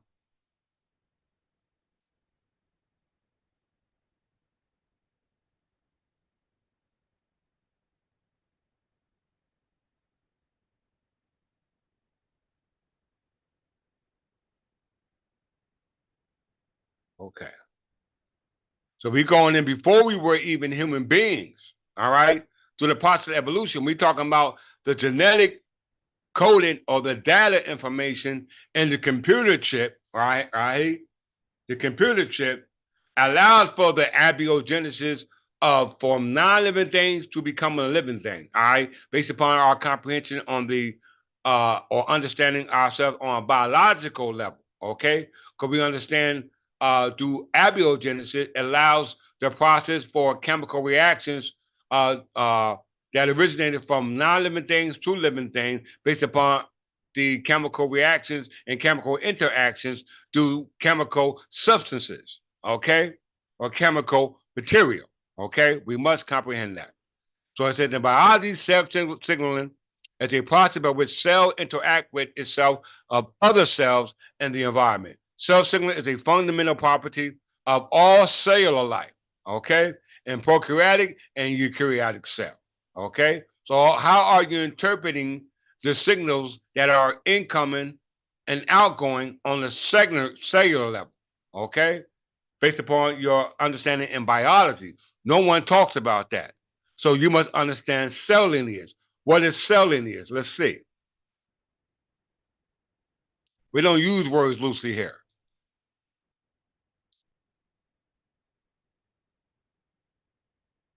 Okay? Cell lineage denotes the development history of a tissue or organ from the fertilized egg. Okay? So we're talking about the information embedded into the so-called nucleus of that so-called embryo, all right, i.e., based upon the genetic material implanted in the genome, all right, which is the RNA and DNA, through what we call the process of what we call cell lineage. And all the cell lineage is based upon or only exists based upon the ability of the cell signaling. Okay? So cell lineage denotes the developmental history of a tissue or organ from the fertilized egg. This is based on the tracking of the organism's cellular ancestry due to the cell's division and relocation as time progresses. This starts with the originator cell, the programmer, and finishes with the mature cell that can no longer divide. Did you hear that? Do y'all hear that? Do you understand it? Apparently not. So we understand that cell lineage is based upon the developmental history of the tissue or organ from the beginning of the fertilized egg, from the original cell to those cells that originated through what we call the process of what we call um, cell division. Okay, multicellular division. All right, meaning that the cells are able to become multicellular, meaning they are able to divide. Okay, we must comprehend that. All right, we must comprehend that. And if you comprehend that, then you're able to understand the process of what we call transduction. Okay, the process of transduction. Because the same thing happened in what they call solar panels happens in us. Okay, we know that the computer and a solar panel is connected to material called silicon and allows for the energy to go from one point to another. Let's just prove it. Pretty much what plants do in photosynthesis.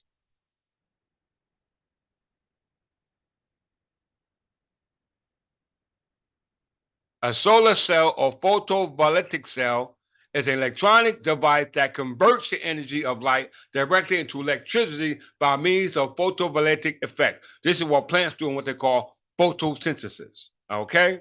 We must comprehend that. It is the form of photoelectric cell, a device whose electrical characteristics such as has a current, voltage, and resistance vary when it is exposed to light.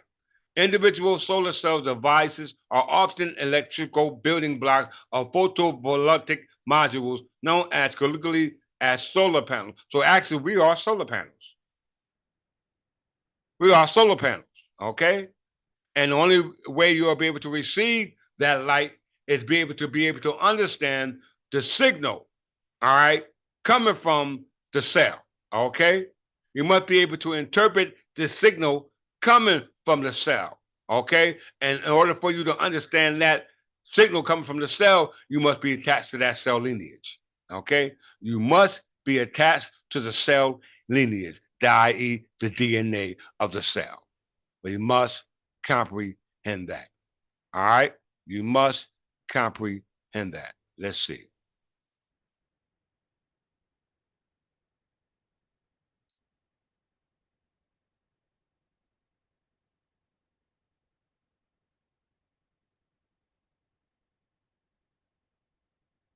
Okay.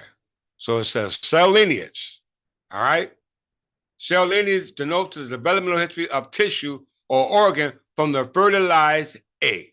So we know that the tissue, in the case of human beings in the eyes of computer language, would be the casing. The case, okay? It would be the case. Right here. The tissue will be the casing. How we were embedded in, okay?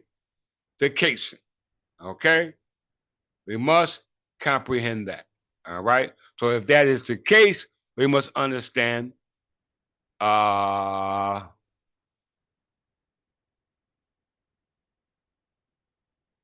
let's see, matrix in biology. What is a matrix in biology?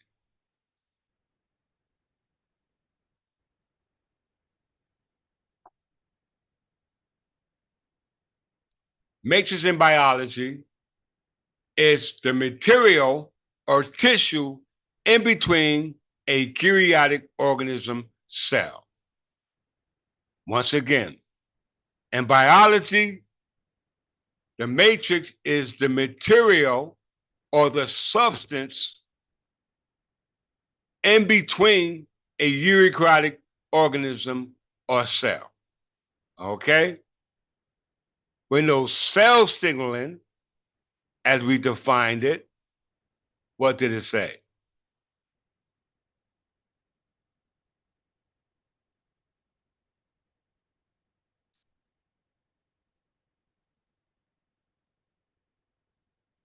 Cell signaling is a biology, in biology, is a process by which a cell interacts with itself or other cells in the environment.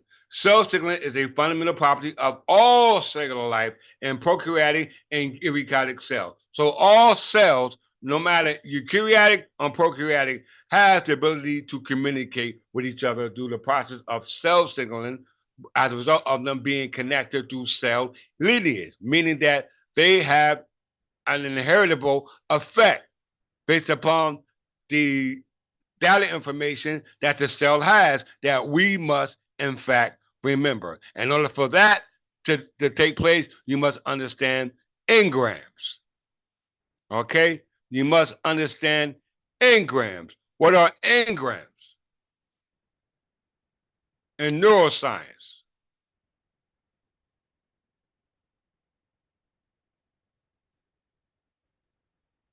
engrams is a unit of cognitive information imprinted or etched or embedded in a physical substance derived by which it means by which memories are stored as biophysical or biochemical changes in the brain or biological tissue in response to external stimuli.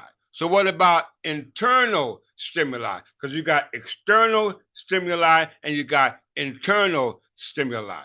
In order for you to understand the difference between the two, you must understand transduction, because engrams is a cognitive, which is cognitive information, and we know information is imprinted in the physical substance, derived by which means by which memories are stored. So the understanding about yourselves are still there on a biophysical and biochemical level. And when the biochemical interface happens, the reaction starts to occur as a result of the stimulation, which is the process of what we call transduction.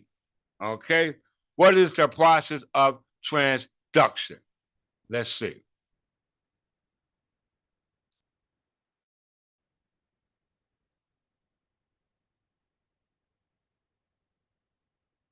In physiology, transduction is the translation of arriving stimulus into an action potential by a sensory receptor. It begins with the stimulus changes in the membrane potential of a sensory receptor. Okay? Neurotransmitter. A sensory receptor converts the energy into a stimulus and to an electrical signal. Receptors are broadly split into two main categories: internal and external.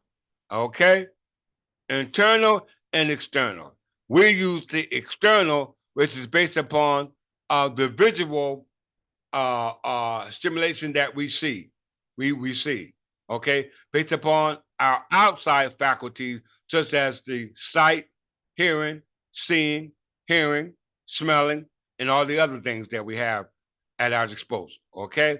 But we see that transduction is the ability to be able to interpret incoming energy into a signal by way of the stimuli, okay? Let's just read it again in its entirety.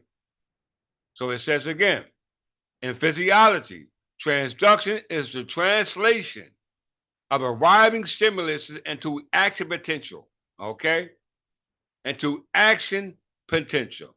That means that its ability to be able to change the chemical energy, all right, I the electrical impulse into a chemical system, a chemical, to change the electrical signal to a stimuli, which we call which is how I say it's an in vitro stimulation sensory cells called rod and cones and routinely convert the physical energy light signal into electrical impulse that travel to our brain. So transduction is be able to convert the electrical incoming signal into what they call a stimuli that you interpret to your sensory faculties known as your senses, i.e., your five senses. We must comprehend that. All right.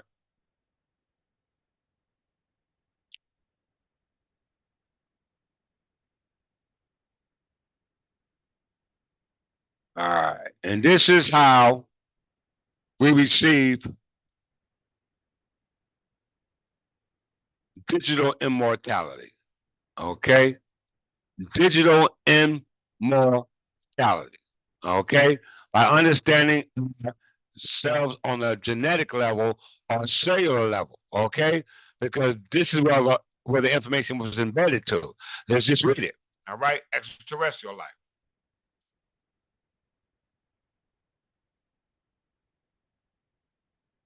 Extra life or alien life, all right, is life which does not originate from Earth. No extraterrestrial life has yet been conclusively detected. Such life must range from simple forms such as prokaryotic to intelligent beings, possibly bringing forth civilizations that might be far more advanced than humans. Okay? The Drake equations speculate about the existence of sapient life elsewhere in the universe. The science of extraterrestrial life is known as astrobiology or the study of stars. Okay, and we know that prokaryotes are cells that originated through the process of what we call nuclear fusion. Okay, nuclear fusion because we know that the prokaryote allow for the DNA or i.e. the data information to be embedded in what we call the eukaryote. Okay? Once again, the prokaryote allowed the data information to be embedded to the eukaryote, which is the what we call the cell that allow all life forms on planet to exist, known as carbon base. Okay? Through the process of what we call autocatalysis to what we call abiogenesis from non-living things to living things to what we call cell signaling. Okay? Cell signaling. So we can in fact agree based upon extraterrestrial life, a prokaryote is in fact an extraterrestrial. Okay? An extraterrestrial. And we said what? Cell signaling is the ability to be able to interpret the signal that coming from our ancestors who are what? Extraterrestrial. Okay? Extraterrestrial. Let's see. What is cell signaling? I go back and forth all day. All day. Where is it at?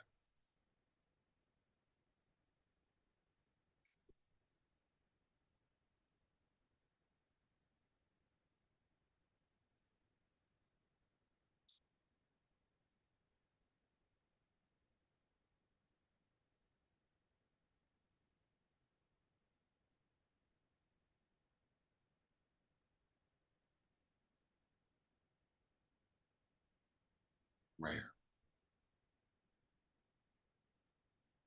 Okay, we're talking about extraterrestrial cell, right?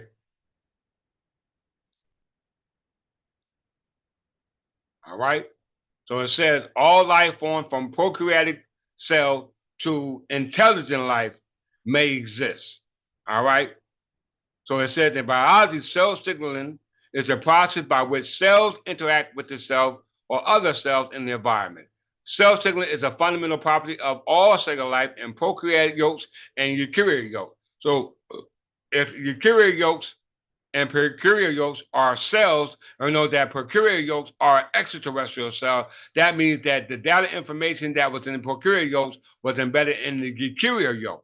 All right? Because it just said that an extraterrestrial life form consists as a prokaryotic cell.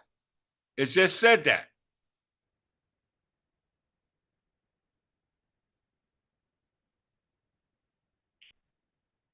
Let's see. Where we at?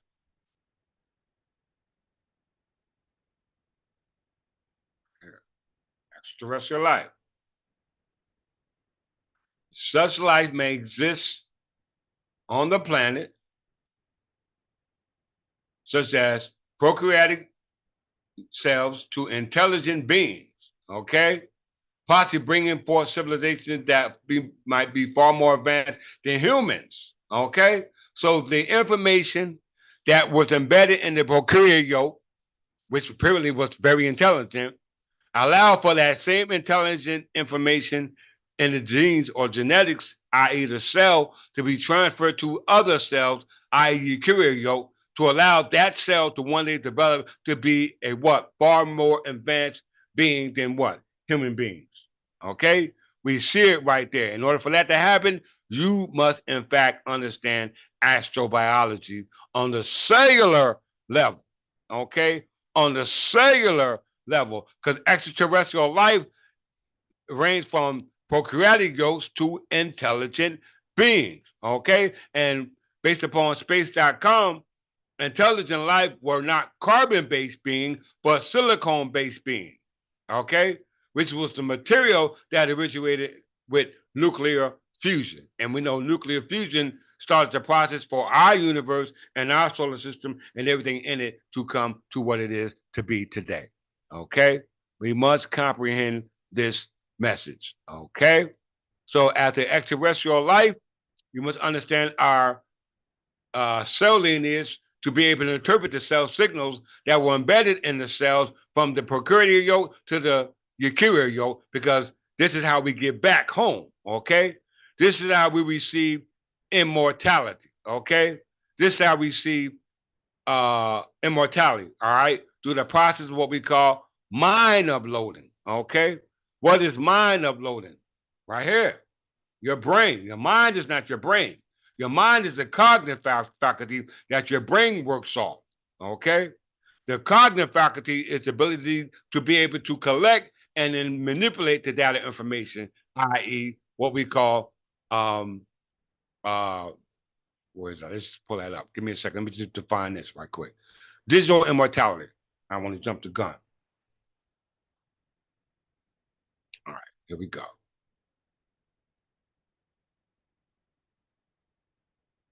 Digital immortality or virtual immortality is a hypothetical yet increasingly realistic concept of storing or emulating a person's personality in a digital substrate, i.e., a computer, robot, or cyberspace through what? Mind uploading.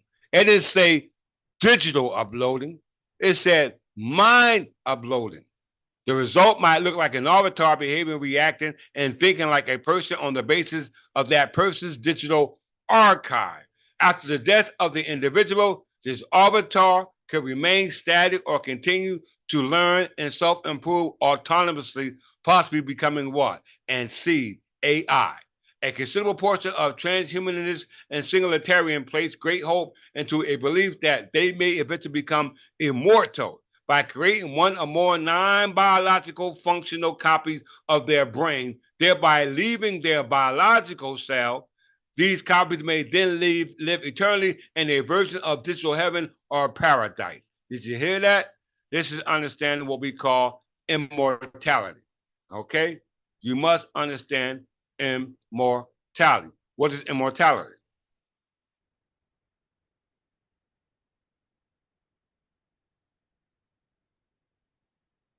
Immortality is the concept of eternal life. You hear that? Some species possess biological immortality. Okay? Biological immortality. Did y'all hear that? Okay? How is biological immortality obtained? Some scientists, futurists, and philosophers have theorized about the immortality of the human body, with some suggesting that human immortality may be achievable in the first few decades of the 21st century with the help of certain technologies such as mind uploading, which is a way of achieving digital immortality. You hear that? Mind uploading. So, what is mind uploading?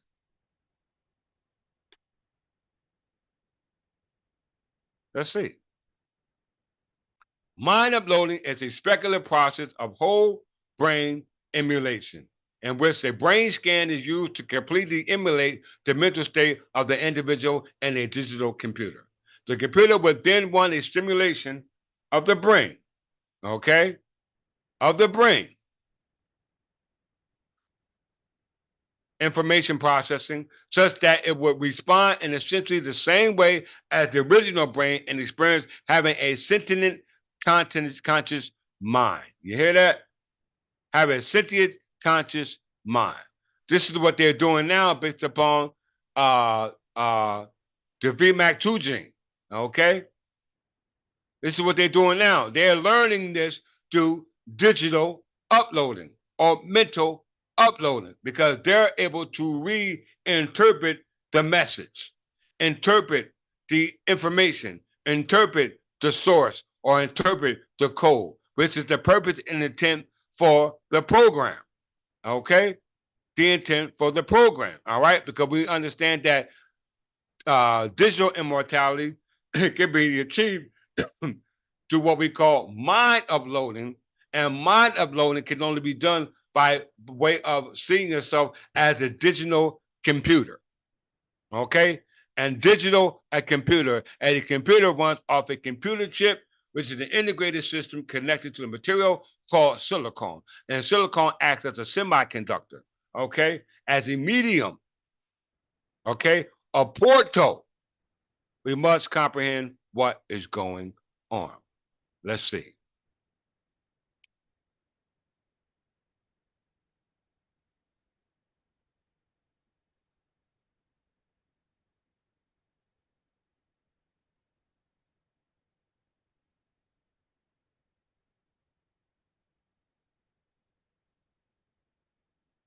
So in order for them to be able to read the code, all right, they must understand the language of neural coding. Okay? Everybody heard of that? Neural coding. Neural coding or neural representation is neuroscience field concerned with characterizing the hypothetical relationship between the stimulus and the neuronal responses and the relationship among electrical activity in neurons and the symbol. Based on the theory that sensory and other information is represented in the brain by networks of neurons, and it is believed that the neurons can encode both digital and analog information. This is called Johar device or their peripheral device. Okay, they are able to read the code or the what? The source code. Anybody ever heard of the source code? Let's define it.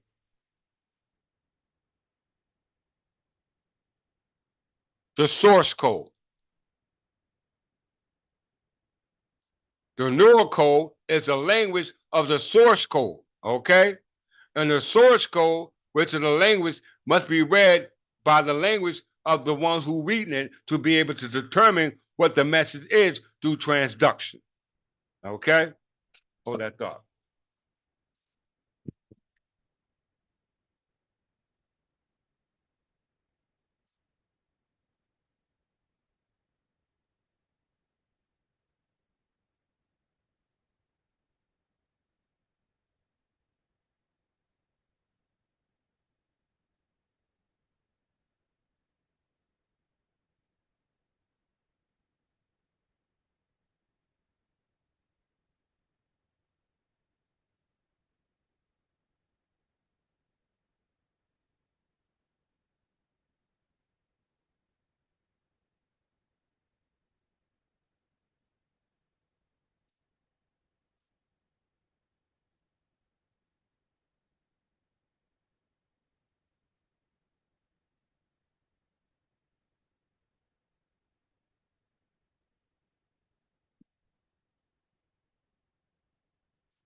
Okay.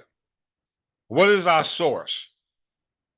Okay, our source is based upon the software that was embedded in our computer, i.e., the body. Okay, and that runs off the motherboard and the CPU system that was came along with the motherboard and the software and the memory attached to the software based upon that which is called the memory cell. Okay, so we're going to go through these terminologies to be able to put them where they need to be to make the connection to the physical body and the computer body. Okay. We must understand that. So here we see source code. In computing, source code is, or simply code, or source is a plain text computer program written in a programming language. Okay?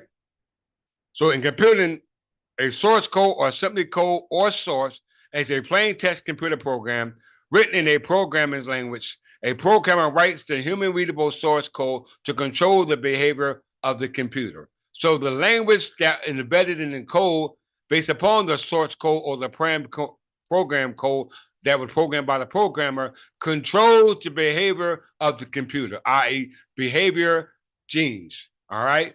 Behavioral genetics or gene expression. Okay, we must comprehend that.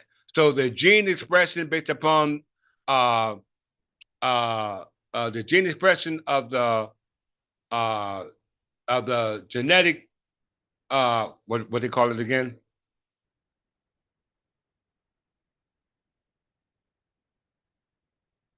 Behavioral genetics is based upon gene expression. Okay, behavioral genetics is based upon the gene expression, and that was based upon that information that was embedded inside the gene, i.e., what we call the cell. So it said computing, the source code or simply code or source is a plain text computer program written in a programming language. A programmer writes the human readable source code to control the behavior of the computer. So your source code or source should be the written instruction manual to control you. Okay? To control you, the machinery within you. Okay? In order for to understand that, you must understand the program.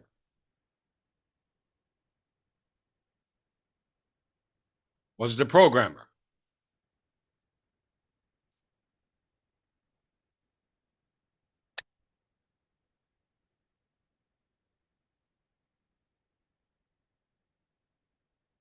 The programmer, a computer programmer or coder, is a author of the computer source code, someone with skilled computer programming. Okay? We understand that the source code or the source or the code is the instruction that governs the computer or the behavior of the computer. And that instruction based upon the program or the source program based upon the source code was created by the program. Okay? We must comprehend that. And the programmer created the source code to run the software, okay, called the computer program software. Okay, or just simply the computer program. So everybody write that word down. Computer program. Write it down.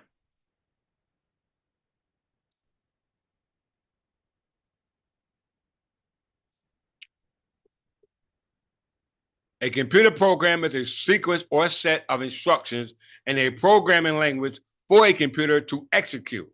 It is one of the components of software, which also includes documentation and other intangible components. So the computer program is a software created by the program, and the program was encoded with a source code created by the programmer to run the software. Okay?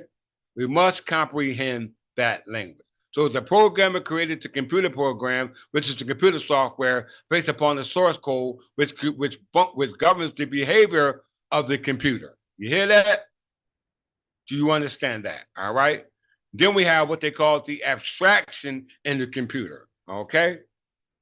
The abstraction in the computer, the subliminal meaning or purpose of a computer. Okay. So what does it mean? In computer language or computer science, abstraction is a software engineering and computer science. Abstraction is the process of generalizing concrete details. So concrete details, they make abstract, meaning they make it less visible, okay? Such as attributes away from the study of objects and systems to focus attention on details of greater importance. Abstraction is a fundamental concept in computer science and software engineering, especially with the object-oriented programming paradigm, okay? So the abstract is the underlying object of the system, i.e. the computer, based upon the overall function of the computer that is hidden or subliminally uh, tailored in a fashion where as though you won't normally see what they call the blueprint. Okay, did you read the fine print? Okay, so that is in computer science or computer terminology, it's called abstraction. Okay, very important for you to understand that.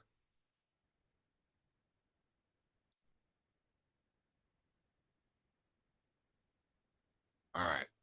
The rationale for abstraction. Computer mostly operates independently of the concrete world. The hardware, i.e., the peripheral device, implemented a model computation that is interchangeable with others. The software is structured and architecture to enable humans to create the enormous system by concentrating on a few issues at a time. Hold on.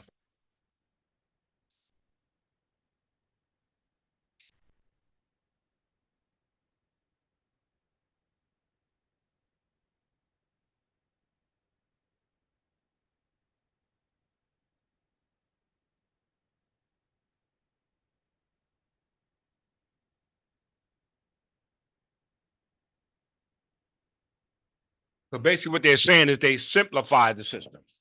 Okay, they simplified the system. So the rationale for abstraction is an abstractual is a computer science term that denotes to computer mostly operating independently of the concrete world, meaning we know concrete means things you actually see. All right. The hardware implements a model of computation that is interchangeable with others. The software is structured in architecture to enable humans to create the enormous system by concentrating on a few issues at a time, meaning you won't be able to encompass the full understanding of what it is you're supposed to, so they dumbed it down for you. Okay. These architectures are made of specific choices of abstraction. Okay. You know, abstraction are things that are not concrete. Okay. The next thing, why is this important? Because the abstraction of the slimmer part of the understanding of the computer is based upon understanding uh, the intent of the purpose in lieu of the original programmer. Why did the programmer create a computer? And when he created the computer, he created a what they call a safe, what they call a fail safe, which is a safety switch to protect the internal parts of the computer based upon the software that based upon the language that was designed based upon the source code. Okay. So if you couldn't read that code, then there's no way you can tamper with the mainframe. Okay. We must comprehend that. So that brings us to what we call the kernel.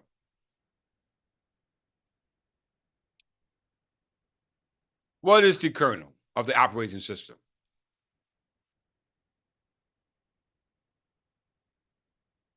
Because it's the same as the kernel in biology. Okay? It's the same. Let's see. Kernel and operating system in computer science. The kernel in the kernel is a computer program at the core of the computer operating system and generally has complete control over everything in the system. You hear that? The kernel is also responsible for preventing and mitigating conflicts between different processes. It is the portion of the operating system code that is always resident in memory, which means it has a separate address. Okay? A separate address. The kernel space is different than the user space. Okay? The user space is called the concrete space, and the abstract space is called the kernel space. All right? Very important that you understand that. And it controls the core proponents of the computer. Okay? It said it is portions of the operating system code that is always resident in memory. Okay? It facilitates interaction between hardware and software components. A full kernel controls all hard drive resources, analogous to memory, cryptography via device drivers, peripheral, arbitrates conflicts between processes concerning such resources, and optimizes the utilization of common resources, analogous to central processing unit, cache usage, file systems, network sockets. On most systems, the kernel is one of the first programs loaded on startups after the bootloader. It handles the rest of startups as well as memory, peripherals, and input-output requests from software, translating them into data processing instructions for the central processing unit. Did you hear that? So this is the responsibility that the kernel space has, and it's called the abstract space. Okay. Why is this important? Now we know that kernel space and the computer science also is termed in biology kernel dealing with the prokaryotic cell. Let's just see that before we move on.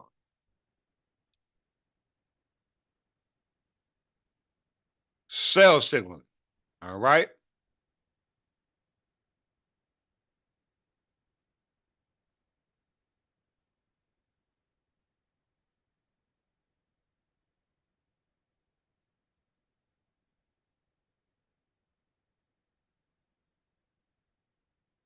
Prokaryotes.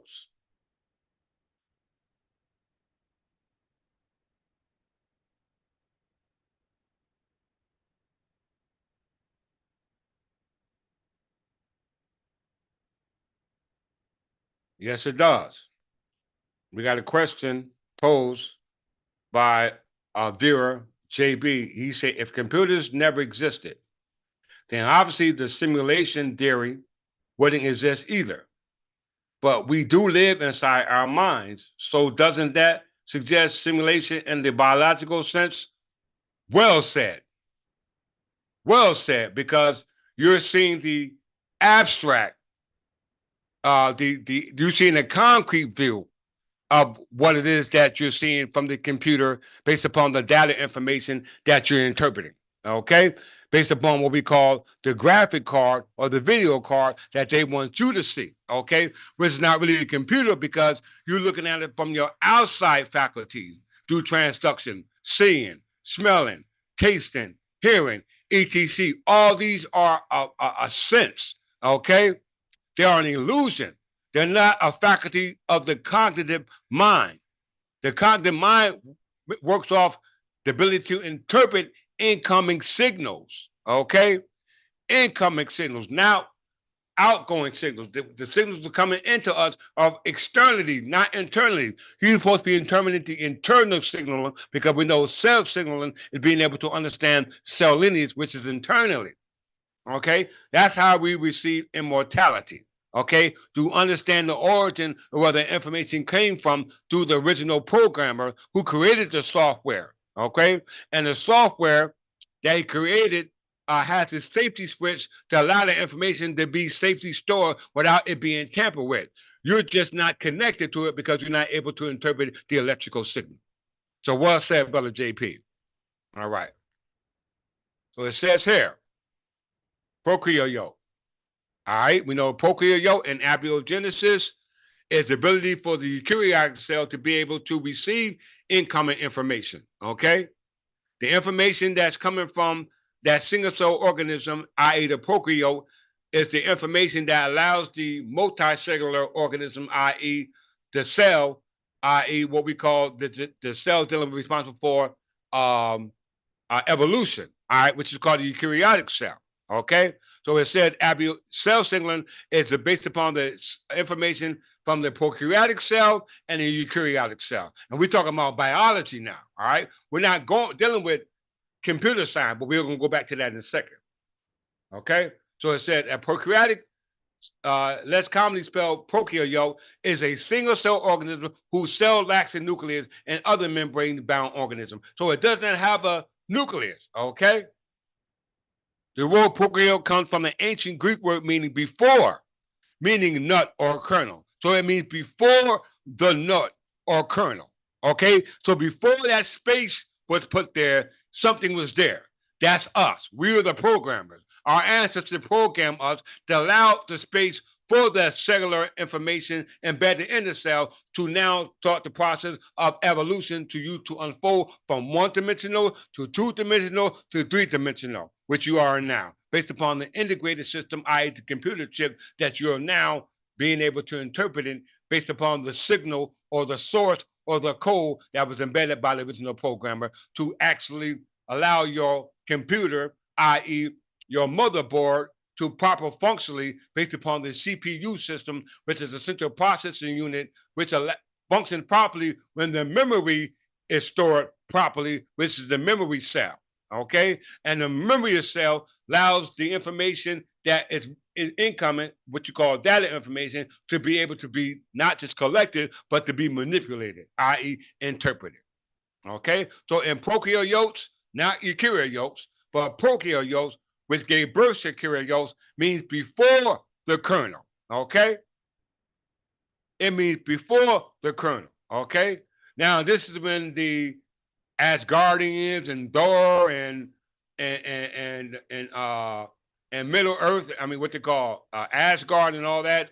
Middle Earth, all that deals with the evolutionary process of things which evolved from what we call space time, because everything governed in space time deals with three-dimensional space. Okay, deals with three-dimensional space. So we're dealing with the word kernel. All right. And we know prokaryote means before the kernel or before the nut. Okay. We know that without that nut, you won't become, the germination would never took place in regards to the unfolding of the evolutionary process of the genetic material embedded in the so-called cell, which originated from what we call nuclear DNA. And nuclear DNA is that DNA originated from nuclear fusion. And we know nuclear fusion came about with what we call the silicon process of burning, which is the material that adds into the circuitry of a computer chip. We know a computer chip is etched into the material called silicon, and silicon is a biomolecule that originated outside of this planet, but yet it was here on the planet because it originated with the Earth. Okay? We must comprehend that. So let's go back to kernel and computer science. Because it says the kernel is responsible for the core of the computer. Didn't it say that?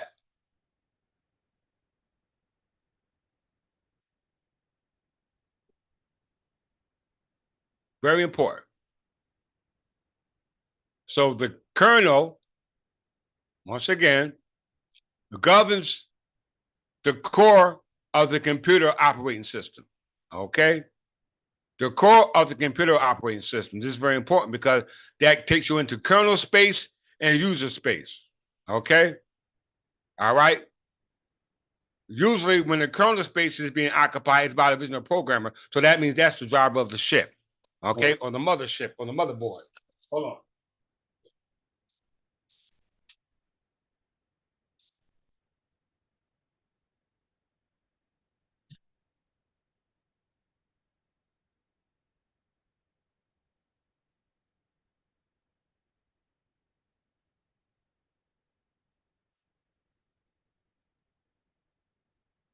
Okay, so the kernel space represents the operator space, not the user space.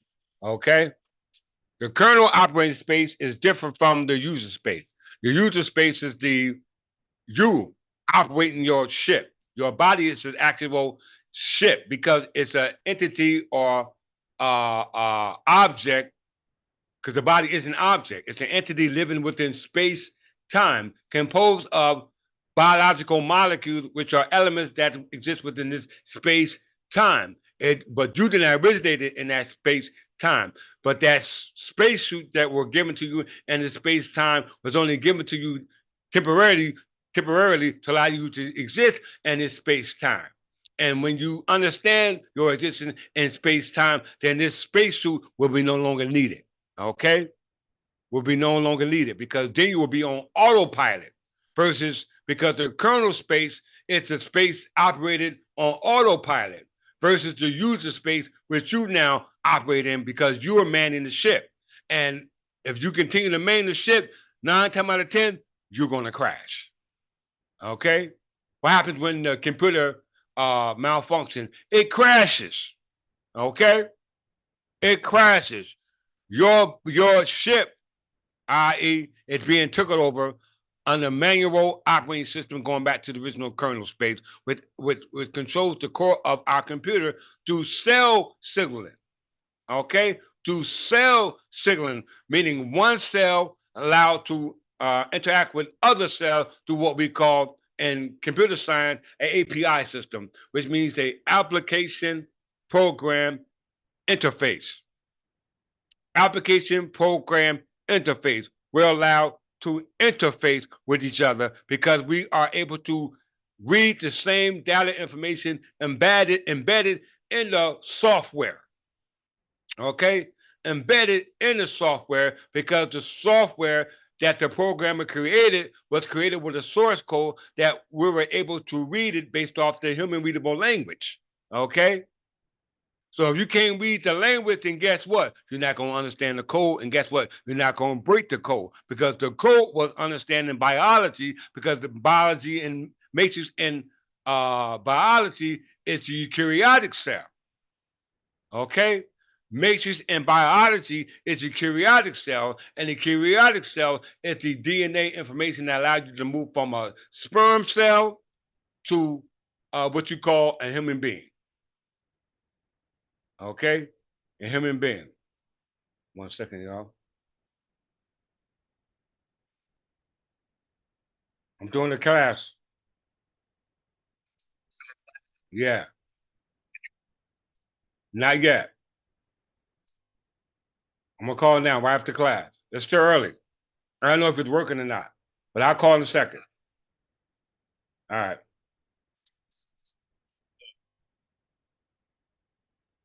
Sorry about that, y'all. All right. So the kernel is a computer's program at the core of a computer's operating system, and generally has complete control over everything in the system. Okay. So all the uh, uh, uh, information embedded in the computer is subject to the core functioning of the kernel. Okay. And we know the kernel is responsible for the core of the operating system, and how the system overall functioning, how the system overall functions. Okay. So it's very important to understand that. So let's go into what we call kernel space and user space. Okay.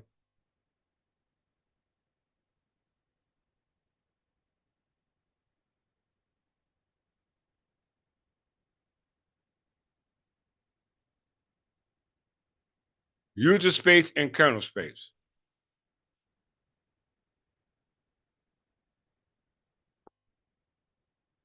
A modern computer operating system usually uses a virtual memory to provide separate address spaces, or separate regions of single address spaces, called user space and kernel space. Primarily, this separation serves to provide memory protection and hardware protection from malicious and errant software behavior. Did y'all hear that? You see how our ancestors thought about us when they created us as computers? They embedded in us a safety switch to protect the memory, which we call engrams. Okay? It was protected, it was preserved. This is a modern computer operating system, usually uses virtual memory to provide separate addresses spaces, or separate regions of single address spaces, called user space and kernel space. So user space and kernel space has separate addresses.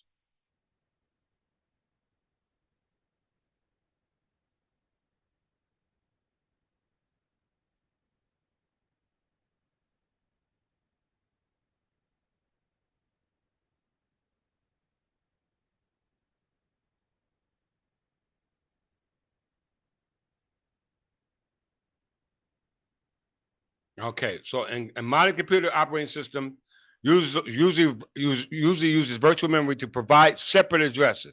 That they use virtual memory to provide separate addresses. We know a computer runs off memory called what? A memory cell.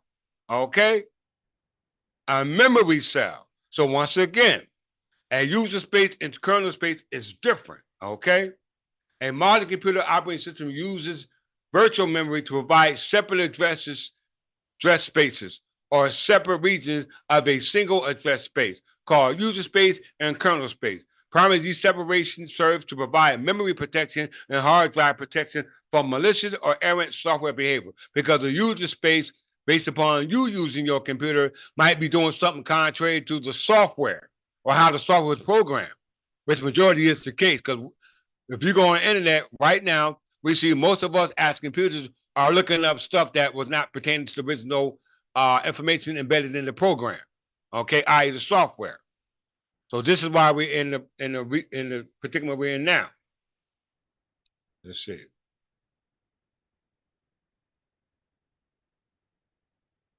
Overview. The term user space or user LAN, you hear that? The term user space or user LAN refers to all codes that run outside the operating system's kernel. You hear that? That runs outside the operating system kernel. User space usually refers to the various programs and libraries that the operating system uses to interact with the kernel. Software that performs input-output, manipulates file system, objects, application software, etc. Each user space process normally runs on its own virtual memory space, and unless explicitly allowed, cannot access the memory of other processes. This is the basis for memory protection in today's mainstream operating system and a building block for privileged separation. Did you hear that, y'all? So you understand that. So it's telling you that there's a difference between user space and kernel space, okay? And based upon memory, okay? Because user space has their own memory and the kernel space has their own memory. And the memory embedded by the kernel space was the memory that was there prior to the user space taking it upon themselves to use the information that was already there, but not being able to properly understand the information, i.e. the source or the code. Okay? We must comprehend that. All right. So we know user space and kernel space. All right. A modern computer operating system usually uses virtual memory to provide separate address spaces or separate regions of a single address space called user space and kernel space. Primarily, the separation serves to provide memory protection and hardware protection from malicious or errant software behavior. Kernel space is strictly reserved for running in privileged operating system kernel, kernel extensions, and most device drivers. In contrast, user space is the memory area where application software and some driver execute typically one address space per process. Okay? So there's a difference between user space and kernel space, and both spaces have separate addresses, and both addresses have separate memory protection. Okay? We must comprehend that. Okay? So what is memory?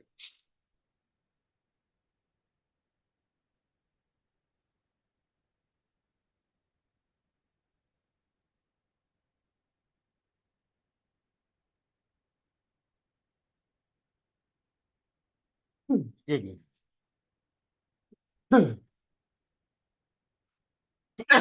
Wow.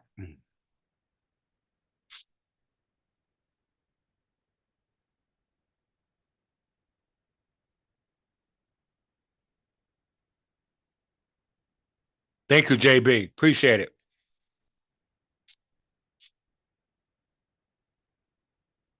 Memory cell.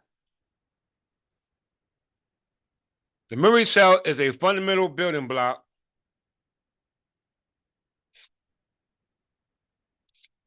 Memory cell is a fundamental building block of computer memory.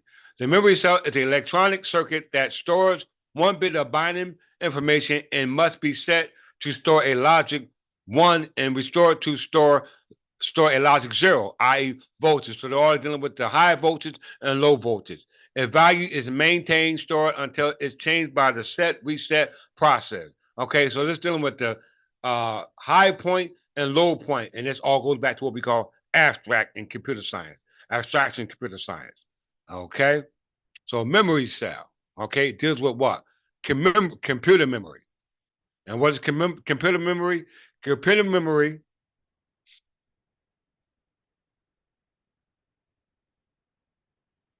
stored information such as data and programs for immediate use in the computer. The term memory is often synonymous with the term RAM, or main memory or primary storage. Archaic synonyms for main memory includes core for magnetic core memory and store. Okay, you see it right here. So computer memory is also known in computer science as RAM. Okay, and it's the primary storage. It's the primary storage of information.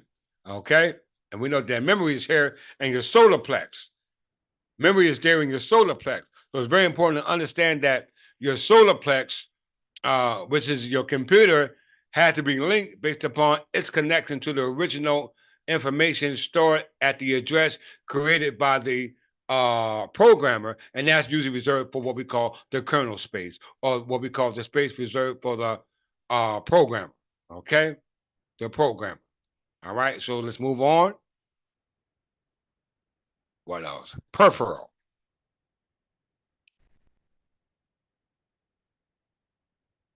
Peripheral device, which is another terminology we use in computer science.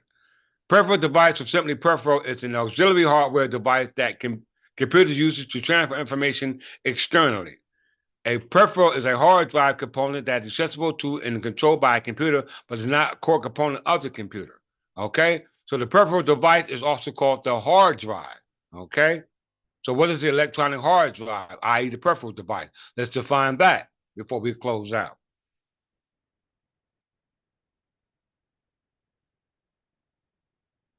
Electronic hardware consists of interconnected electronic components which perform analogous or logic operations on received and logically stored information to produce as output or store resulting new information or to provide control for output actuator mechanisms.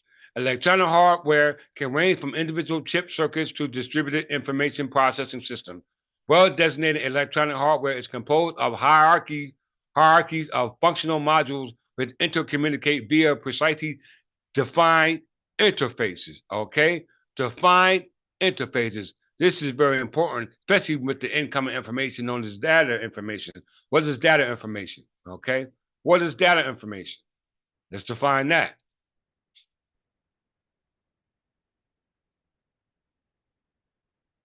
Data processing information in computer science is a collection and manipulation of digital data to produce meaningful information.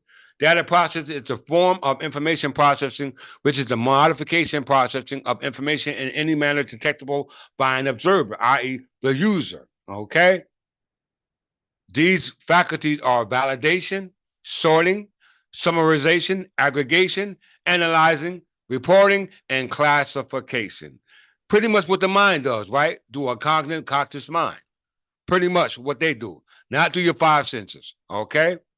So based off the ability to be able to use what we call data, be able to retrieve and break down the data information that's retrieved by way of what we call the mind, okay, do transduction, we're able to break down that information and interpret that information for us, our ability to be able to make future decisions based upon our growth.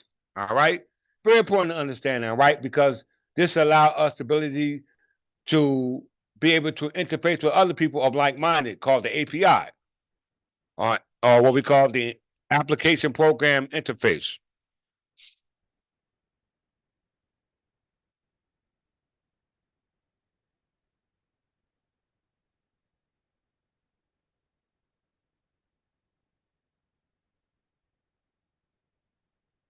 Application program interface is a connection between computers or between computer programs. It is a type of software interface offering a service to other pieces of software. You hear that? In contrast to a user interface, which connects a computer to a person. An application programming interface connects computers or other pieces of software to each other and is not intended to be used directly by a person, the end user, other than the computer programmer who is incorporated into a software. So just because you're using it, don't mean that you're allowed or going to be able to interface with it if you're not able to read or understand the code or the source of the information. You understand that? So you're not going to be able to allow to interface. Okay? You must comprehend that. It's hot. All right. Let's see.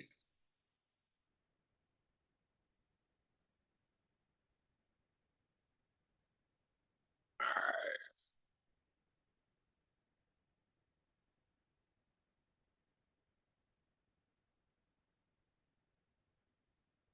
I think I'm gonna have to do part 3 on this.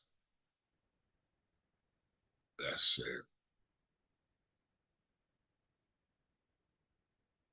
Now we understand data information is the information that is received, and that the data information that is received, it must be interpreted. All right, not just collected, but interpreted. All right, and a lot of information that we receive are not being properly interpreted. All right, and as a result of that, the central processing unit cannot function properly. All right, as a result of not being able to read the code. All right, and as a result of the code or the source is not relevant to the actual user.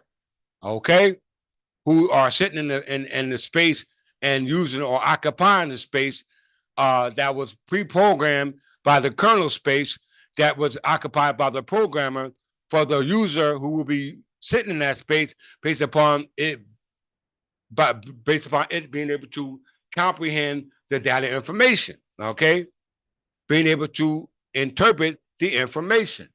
It's very, very important. It is hot in here. Look like I'm about to overheat. Let's see.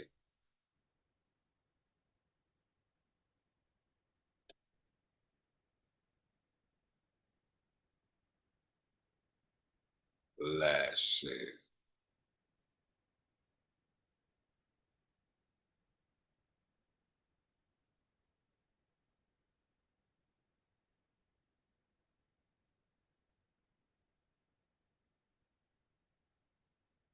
So going back to computer chip.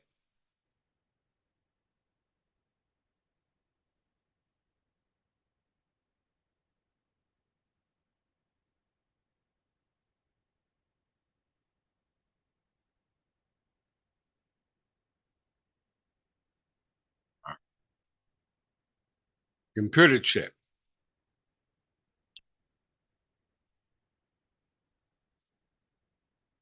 We understand that the computer chip, i.e., the computer, is actually embedded into what they call a semiconductor called silicon. Okay, and we know that silicon is a material that originated with nuclear fusion, going back to the creation of our universe as well as our planet.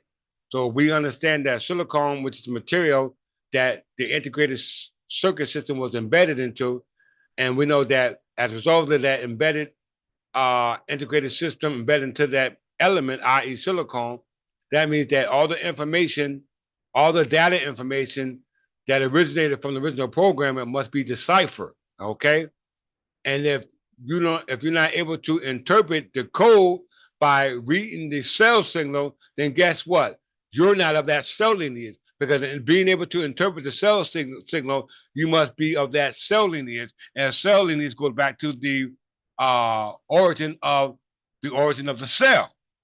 Okay, and in order for that, you must understand the process of what we call embryogenesis. Okay, embryogenesis, the creation of non-living things to be to becoming not to becoming living things. Okay, so I'm gonna definitely do a part 2 on this. So let's close this out right quick. Part 3. So let's close this out right quick. Okay.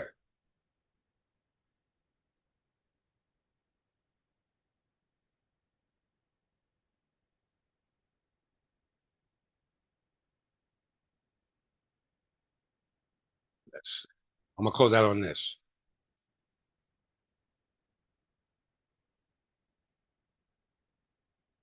Silicon as a versatile player in plant and human biology overlooked and poorly understood. Now we know silicon is a material in which the circuit, the integrated circuit system or the computer chip is etched into, okay? And it allows for the data information to be retrieved, but not understood. Because if you understood the data information coming in, i.e. on a cellular level, that means that you will understand cell lineage, okay? And majority of you don't. So it says silicon Si, which is the elemental uh, uh, um, diagram for, or uh, the element chart number, or however you want to say it. Silicon serves as a bioactive beneficial element. Silicon is highly abundant in soil and occurs ambiguously in all organisms, including plants and humans. During the last 2 decades, nutritional significance of the silicon for CI for plants and human health have received increasing attention. CI plants plays a pivotal role in growth and development, and this beneficial effect depends usually on accumulation in plant tissue, which are then protected from various forms of biotic and abiotic stresses. Likewise, human exposure to silicon imparts health benefit and essentially occurs through plant-derived food products.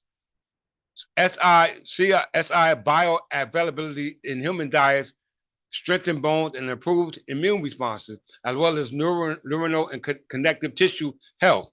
Despite this empiric knowledge, the essentialities of SI still remain enigmatic. Thus, the link between SI availability for plant development and profound implications for human welfare should receive attention. This review aims to provide a broad perspective of silicon as an important element for plant and human nutrition and to find research fields to interdisciplinary research. And I got one more article to throw at you.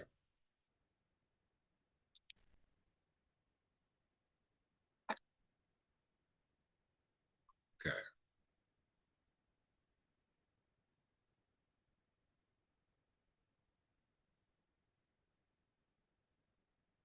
The interplay of chemical structures, physical properties, and structural design as a tool to modulate the properties of melanin with metaspores.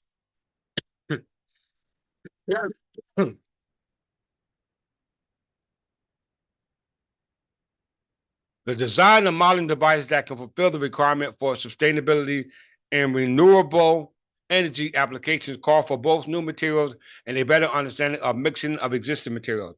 Among those, surely organic inorganic hybrids are gaining increasing attention due to the wide possibility to tailor their properties by accurate structural design and material choices. In this work, which describes the tight interplay between porphyrous silicon and two melanic polymers premediating the pores.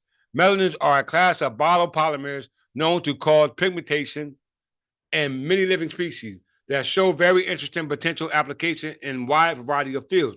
Given the complexity of polymerization process beyond formation and structures, the full understanding of melanin properties remain a challenging task. And to study the use of melanin porphyrous silicon hybrids as a tool to characterize polymer properties within metaspores, giving new insight into the conduction mechanism of melanins, we demonstrate the dramatic effects induced on these mechanisms in confined environments by the presence of thick interface. In previous studies, we already showed that the interactions at the interface between silicon and eumelanin plays a key role in determining the final properties of composite material. Here, thanks to careful monitoring of the photoconductivity properties of porphyrous silicon filled with melanin obtained by ammonia-induced solid-state polymerization, we investigate the effects of wet, dry, and vacuum cycles of storage from the freshly prepared samples to months-old samples. A computational study on the mobility of water molecules within a melanin polymer is also presented to completing the understanding of experiment data. Our results demonstrate that the hydration-dependent behavior of melanin is recoverable in large pores, while they're almost absent in thinner pores. The melanin material can generate higher photocurrents and provide to be stable for several weeks and more sensitive to wet or dry variation. This is very important when you understand the silicon, because we know silicon and water is not molecules that are have a bonding chemical reaction. Okay, so it's very important to understand, as they stated in the Alien article that we read prior to this lecture, it stated that there's a difference between carbon-based life forms and silicon-based life forms. And that's based upon the genetic material that gave rise to the manifestation of all organisms living here on this planet. Okay? Living here on this planet. So we must understand ourselves from the autocatalyst which started it all, which was nothing more than what we call protein. Okay? Nothing more than what we call protein. So in closing,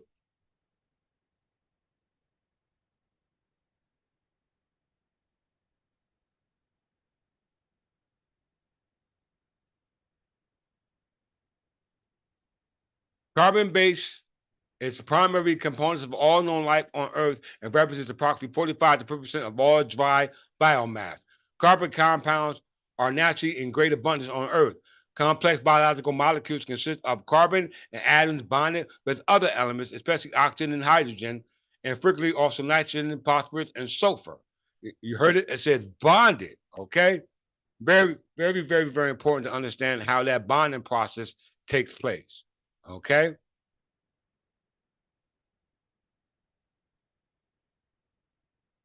Carbon is capable of forming a vast number of compounds, more than any other element, with almost 10 million compounds described to date. And yet, that is but a fraction of the number of compounds that are theoretically possible under the standard conditions. The enormous diversity of carbon compounds, known as organic compounds, has led to the distinction between them and inorganic compounds that do not contain carbon. The branch of chemistry that studies the organic compounds known as organic chemistry. Okay? Organic chemistry. Carbon is the fifth most abundant element in the Earth's crust and the fourth most abundant element in the universe by mass, after hydrogen, helium, and oxygen. Carbon's widespread abundance is ability to form stable bonds with numerous other elements and its usual ability to form polymers as temporary commonly encounters on Earth enables it to serve as a common element of all known living organisms. In 2018, studied carbon was found to compose approximately 550 billion tons of all life on Earth. It is the second most abundant element in the human body by mass, about 18.5% after oxygen. Okay? The most important characteristics of carbon as basis for the chemistry of cellular life are that each carbon atom is capable of forming up for valence bonds with other atoms simultaneously, that the energy required to make or break a bond with a carbon atom is an appropriate level for building large and complex molecules, which may be both stable and reactive. Carbon atoms bond readily to other carbon atoms. This allows the building of arbitrarily long micromolecules and polymers in a process known as cantation. Okay? Very, very, very, very important.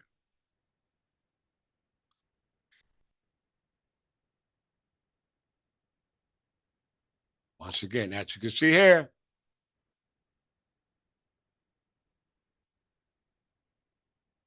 in closing, the most notable classes of biomacromolecules use the fundamental process of living organisms, which include protein, which is the catalyst. You hear it, see? Catalyst. Amino acids, nucleic acids, which carry the genetics, ribonucleic acid, RNA, deoxyribonucleic acid, peptides, lipids, phospholipids used in cell membranes, carbohydrates, lecithins, and so on and so on and so forth, and down until you get to what we call neurotransmitters, which are what they call signaling molecules. Okay? Neurotransmitters are signaling molecules. We know neurotransmitters are signals or signal molecules of what they call VMAT2 genes or the God genes. Okay? Or the God genes. So if you're not using that God genes, then guess what? You're not connected to God. Okay? You're not connected to God. Okay? Because it's all based upon your behavior, resulted from your genetic ties to your ancestors. Okay? And all to know to your genetic ties to your ancestors, which is heritable. It's heritable, meaning that you can inherit these defects or effects that originated as a result of tampering with what we call what was it called? The kernel space. And the kernel space is that information or that data information embedded in the prokaryotic cell that allows the process for all what we call multicellular organisms to come into play. Okay? To come into play. So with that,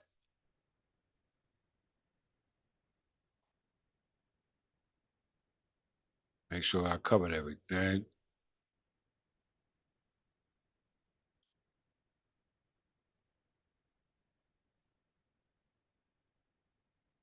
Yeah, I covered everything.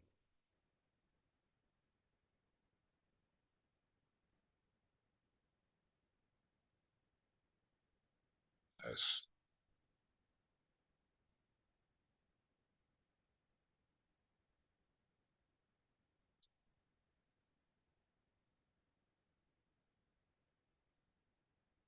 okay.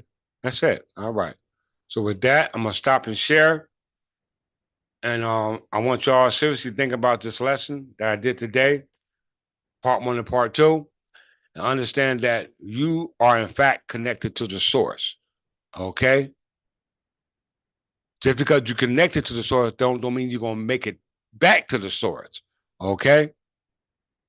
Once again, just because you're connected to the source does not mean that you're gonna make it back to the source.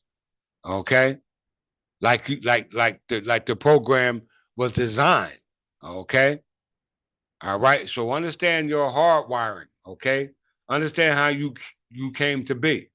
All right. Because if not, every time you will come to be no more.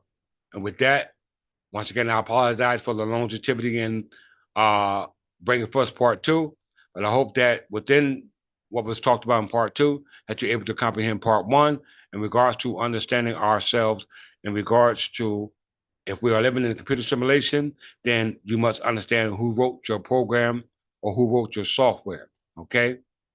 Who wrote your program? Who wrote your software? In order for you to understand that, then you must understand what connected that software, i.e., to that material called silicon. And that silicon material originated with the creation of this universe, okay? Which is called space time. All right. So with that, I love you all, and I'm gonna greet you all as I greeted you. That's in peace and love.